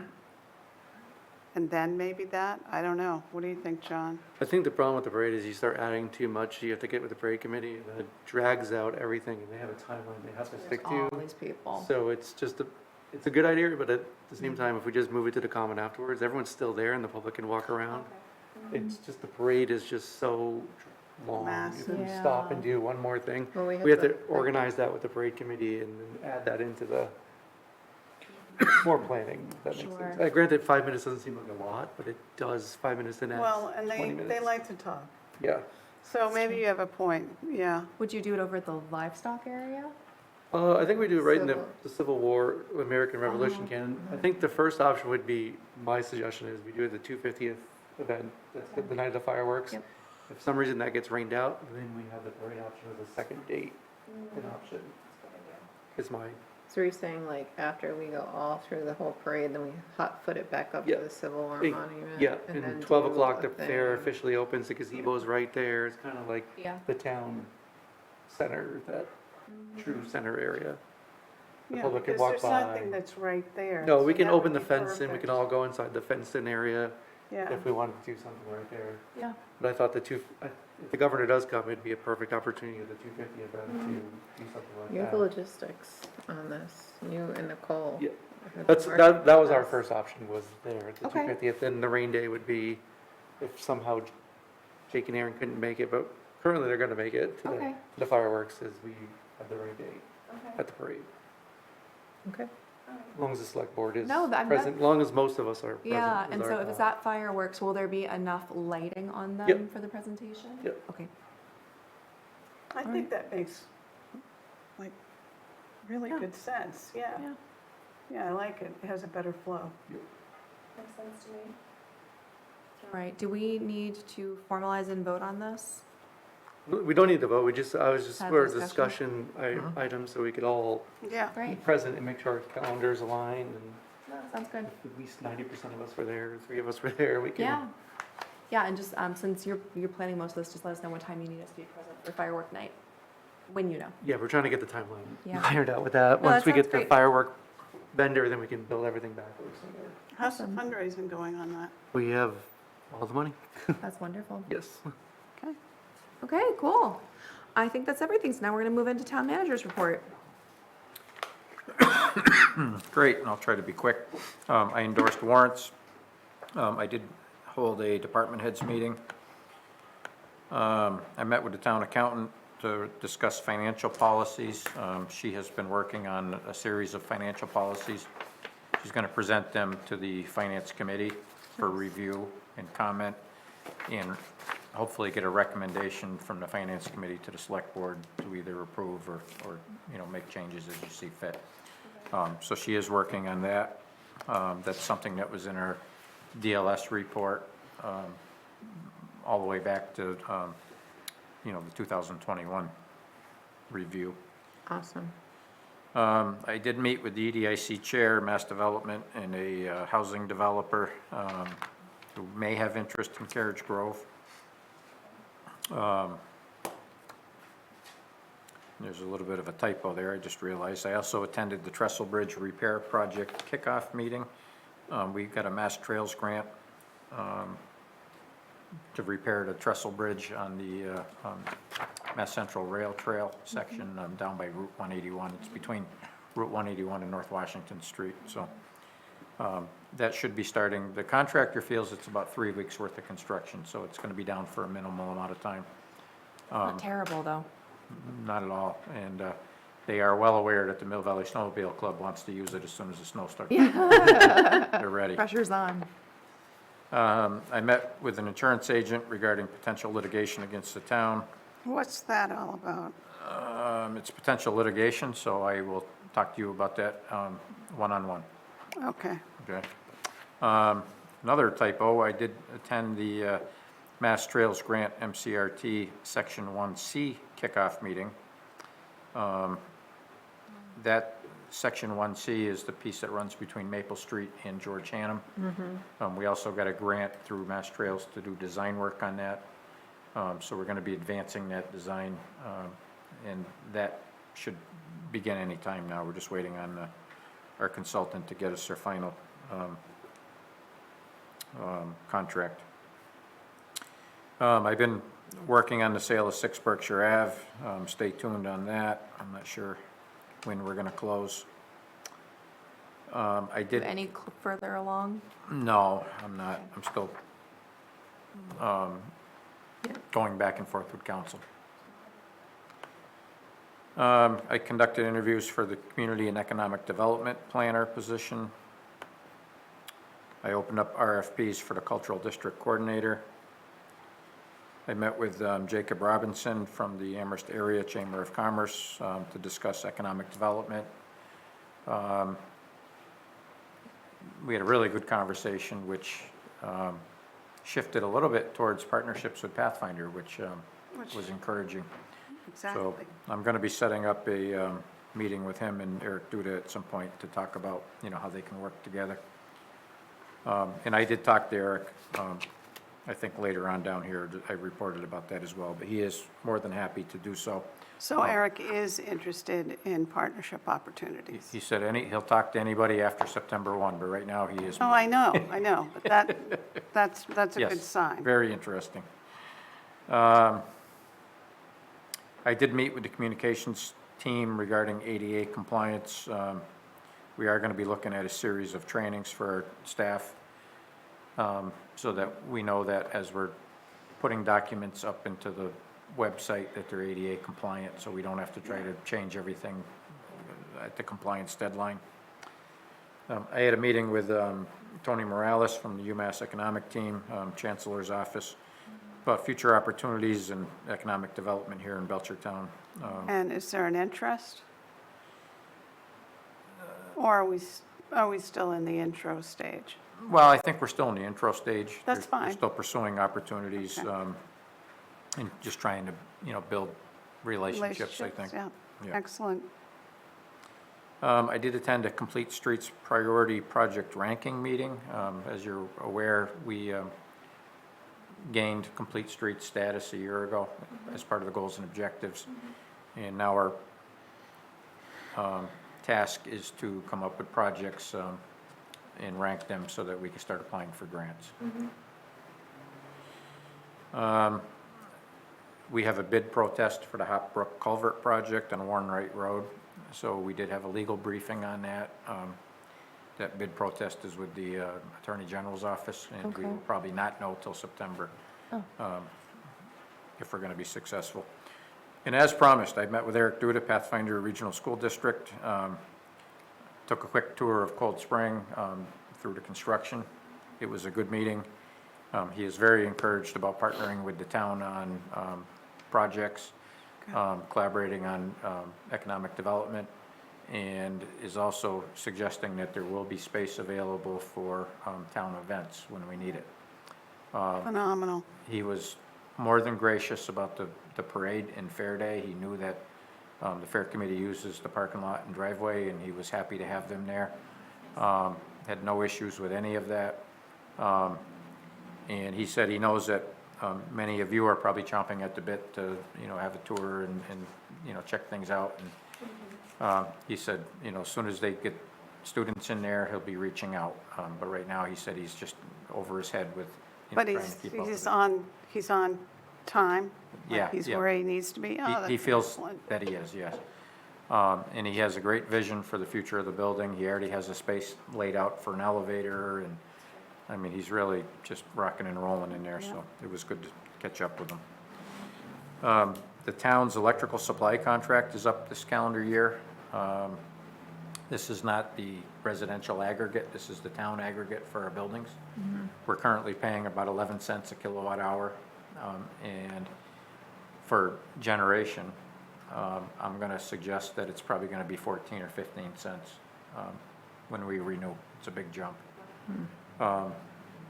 But, right now fuel is up, there's a lot of conflict in the Mideast, so we're expecting a significant jump. There are a lot of residents that are very concerned. They're paying like triple the amount that they had paid in previous years. Well, if they're on the town aggregate, they shouldn't be.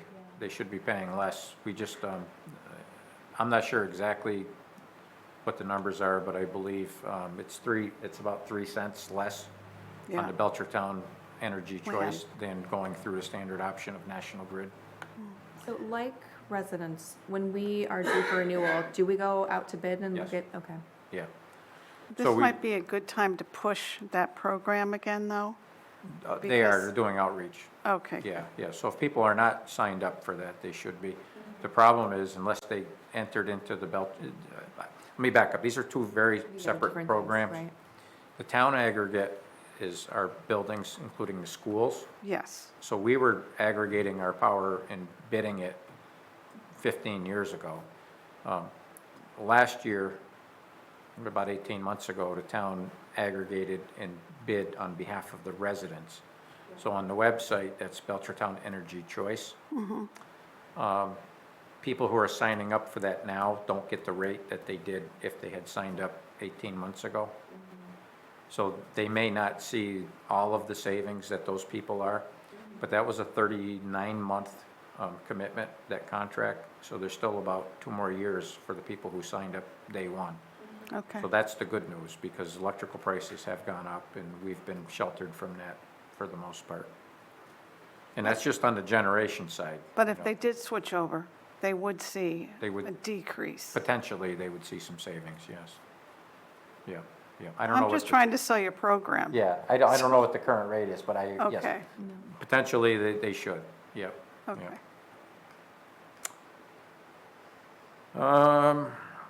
I had a meeting with the owner of 571 Federal Street and the stormwater agent regarding new construction and the stormwater permit.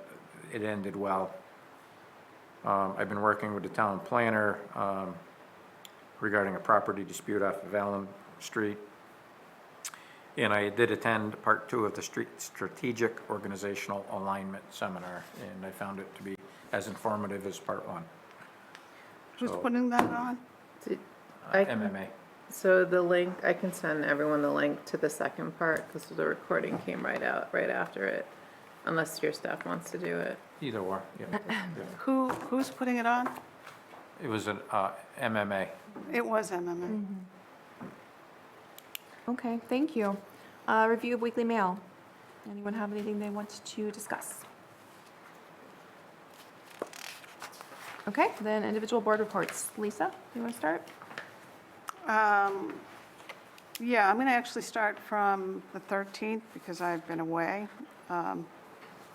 I attended the Finance Committee meeting, and these are all, my new liaison assignments, so it was really an introduction and hearing where the priorities are right now. On the 14th, I was at the Board of Assessors meeting. On the 15th, I attended the EDIC meeting. On the 17th, I was with, I think everybody came, to Jennifer Whitehead's anniversary celebration. No, Nicole wasn't able to come. And then I was in Wellfleet for a week. It was great. On the 29th, I met with a committee member on the Board of Assessors to get a closer understanding of the work that's done. And this morning, I met with Clapp Memorial Library officials to get an introduction to Clapp Memorial Library work. Yeah.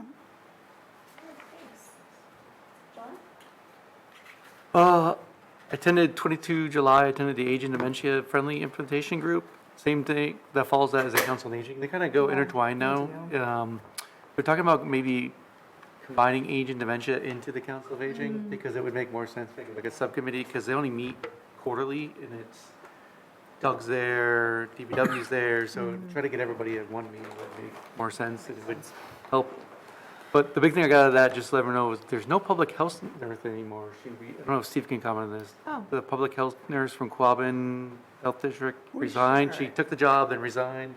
So now it has to get posted again. So it actually is a concern because that's who did our flu shots down there. So they have to work on getting the flu clinic. Hopefully they can partner with CVS or Stop and Shop, but that's one of the concerns they had. The other thing is the AC is still down at the senior center. We have 2 trailers. That happened during the whole, we're working with insurance, so we got to work on that. And they're starting to plan the November holiday luncheon and December holiday luncheon. Get dates for us, so if we can help serve again if we're available. That'd be great. But the public health nurse thing is kind of a big thing. But didn't we share that resource? Yes. Yep. Yeah. that's Public what I health nurse thought. works for the Quabbin Health District. Exactly. And Yeah. so aren't they the ones that are supposed to be working on Yes. hiring a new person? I Yeah. know it's been a while. They got hired and they didn't, like, they resigned within Yeah, 2 or It 3 was weeks. announced. She just resigned a few weeks ago. Yeah, I feel like it was just announced it that was. she It was only like hired. less than a month on the job. Yeah, personal For reasons. reasons. Okay, it had nothing to do with the job. Nothing to do with the Okay. job. Okay. So Well- we're back at square one. Square one. Yeah. On 22 July, I met with the veteran agent. He's been planning a lot of stuff, getting the town. He's doing a walking program for veterans. He's trying to do a welcome back to school program, kind of help veterans and their family. A backpack drive we're trying to organize, haircuts for veterans. So we're trying to do a bunch of different things to kind of get the veteran community going again in town. And partner with the Culture Center Council. So we're trying to get things moving to try to, some of this is last minute as he's taking over, obviously, flowing back into town. So maybe this year won't be so exciting, but as next year's program grows, it'll be bigger and Yeah, it's his more first exciting. year. First year, so he's doing a lot within the first couple months, to let everyone know. Big shoes to fill with Charlie, but he's stepping right into it. The 250th Community Task Force has been meeting every Monday now until the event kicks off. Oh, wow. But they're rocking and rolling. They have a fundraiser event coming up. Antonio's, which will go out to the public. They have an essay contest for teens. So they're doing a scholarship or savings bond for 3 different categories for different age groups. T-shirts will be coming out, so there'll be a QR code if you want to order a T-shirt. So a lot of things are starting to hit, and they'll be rolling out here in the next week or 2 to the public. So be on the lookout for that. National Night Out, I just want to put a comment, is tomorrow, so make sure we're there. A bunch of our organizations are Hopefully going. it doesn't rain. Rain. So that's kind of where I've been at. Yeah, thank you. And I just wanted to make a mention about the National Night Out. I know it's far too late, but in the future, is that something that we could have a table at? And we could just be present if they want to ask us questions? Sure. Yeah, we just have to avoid a quorum. Or you can post a meeting, but, Maybe we get Melissa and Abby to help us and we could trade off or something. everybody take a shift. I mean, it Yeah. starts at 4:30 and I don't know. Well, what we time. could have 2. Yeah, you could have two and just take shifts. Yeah, that's a good idea. I don't know. Rotate in and out. I don't know if they'll even talk to us, but maybe it'd be nice because we don't hold office hours currently, and I know many towns they do. Yeah, no, that's a good, Wish it would have come to me I mean, I earlier. think I know that's something I don't know when to bring that up, but maybe Yeah. that's something we bring up in the next agenda too, like having office hours. and hours. We could talk about that and discussing maybe select board hold an office hour here somewhere that we can all rotate through. Yeah, we can certainly bring it up as a discussion topic. Jen, did you have any report? I can't remember, because it's been weeks, what happened when. Did we talk about the ice cream social? I went to the ice cream social at the Stone No, House. Forgot about that, too. Missed it. Was it great? It was really cute. Yes. And the Stone House wants to do more for their upcoming, I think they have an anniversary in 27, but they have some younger folks that are involved, and they want to bring it into the 20th century, as they mentioned, not the 21st. They're going to try to do it instead. I like that. That was a nice little event to kick off there. They also do memberships, which I had no idea. I was like, I will give you money right now. Where's your Venmo? So, anyways. The farmer's market, if you haven't been, please go before the summer is over, because it is like a festival every week that is happening in our town. They are getting, I talked to the market manager, she's getting 5 or 6 vendor applications a week. She's overwhelmed, they have to do something, and I said, you know, like, we as a community need to support this effort, because this is the like future of like economic development for our town. So, you know, I said, you know, whatever support that they need, you know, to please reach out. I want to mention the goal is to fill the common one time. So Yeah. we're trying to fill the common. Yeah. Yeah, but it's That's the overwhelming for coolest them. thing. Yeah, it's Really getting there. is. We're Yeah, I more mean, than halfway. And the market manager has a full-time job, so it's kind of like a, you know, so, Catch-22. Yeah. yeah, so, you know, yeah.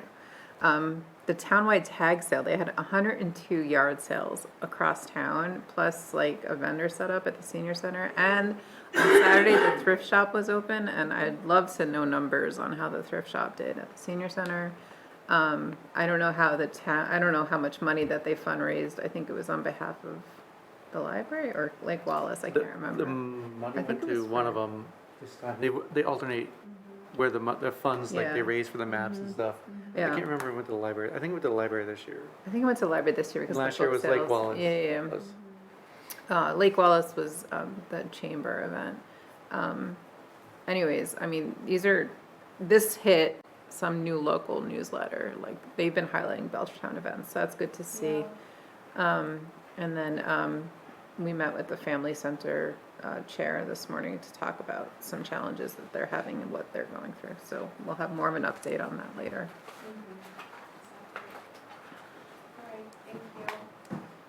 I don't have anything notable to add to that. Future items for discussion. Is there anything anyone would like to add into this category?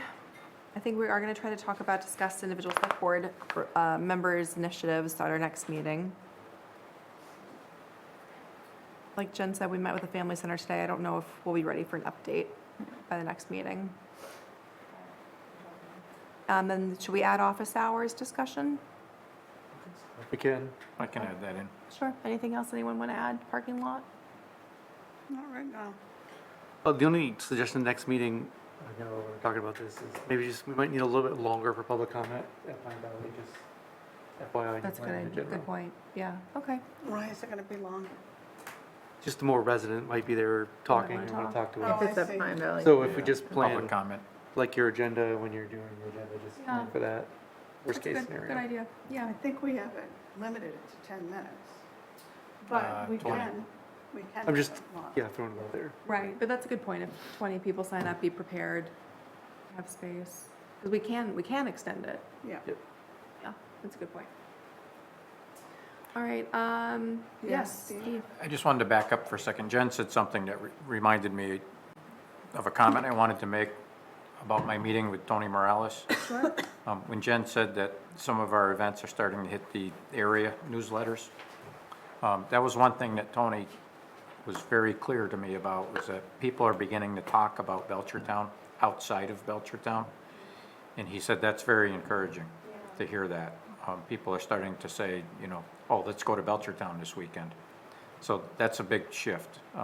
So these events that we're having and the growth that we're seeing is very, very important. So I wanted to say that earlier, and I forgot to. The other thing is, one announcement, because it's before our next meeting, August 11th.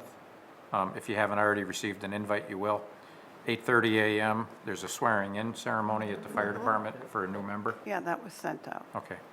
So I just wanted to make sure everybody got that. I know we're still working on the calendar and invites and stuff, but I know, that was one of my questions, because then I said to Abby, on the calendar, and she said, well, I've got everything in the calendar, but the Outlook calendar doesn't show anything. Yeah, what's that about? And I still have to do double calendaring of everything. I've had to do this for 4 years. I'd really like that to stop. yeah, I have to toggle between them. I don't know. No, I mean, I don't get the calendar. You don't get, you have can't to toggle. You have to share, you have to add the calendar into whatever you're using, like your computer or your whatever app that you're using. But to your point, is it actually a representative of the event? I don't know, and we don't have to waste time here. I can call Abby, but I just literally, in my Outlook app, went to my Outlook calendar, and nothing is in there. Because in this thing, like I see the select board meeting here. I don't know how many other events are actually in here. Teams? In OneDrive or whatever, on my town Maybe it doesn't issued work on laptop. mobile, on your tab. Well, I I'll think, check it out. yeah, I think you'll be sent an invite and then you have Yeah. to accept it. Yes. But regardless, you still have to toggle between two calendars.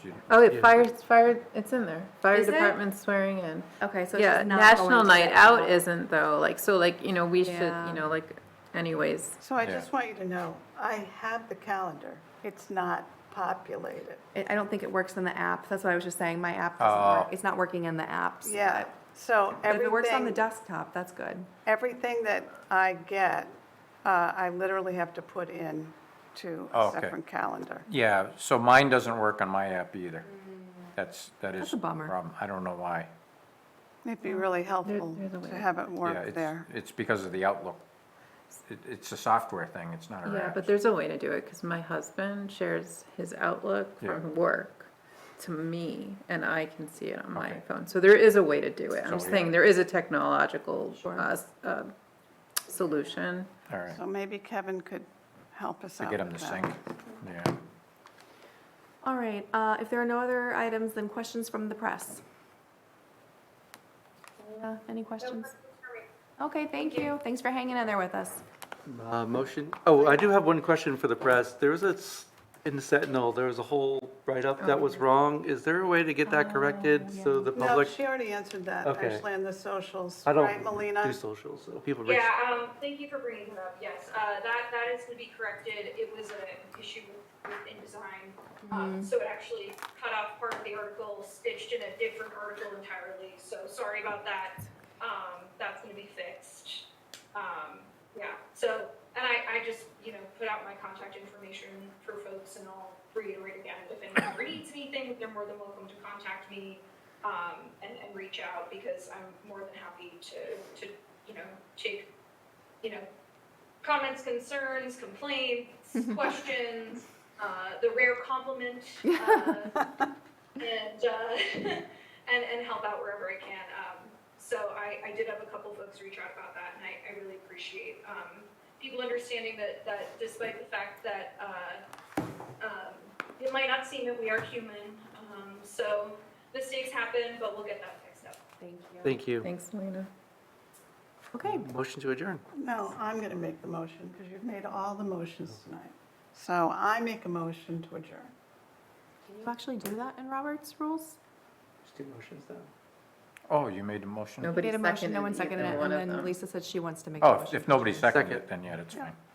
Okay, so he seconded Lisa's motion. Okay, all those in favor? Aye. Aye. Yay. Okay, you're Just adjourned. wanted to be on the record. 8:48. Okay. Hold on.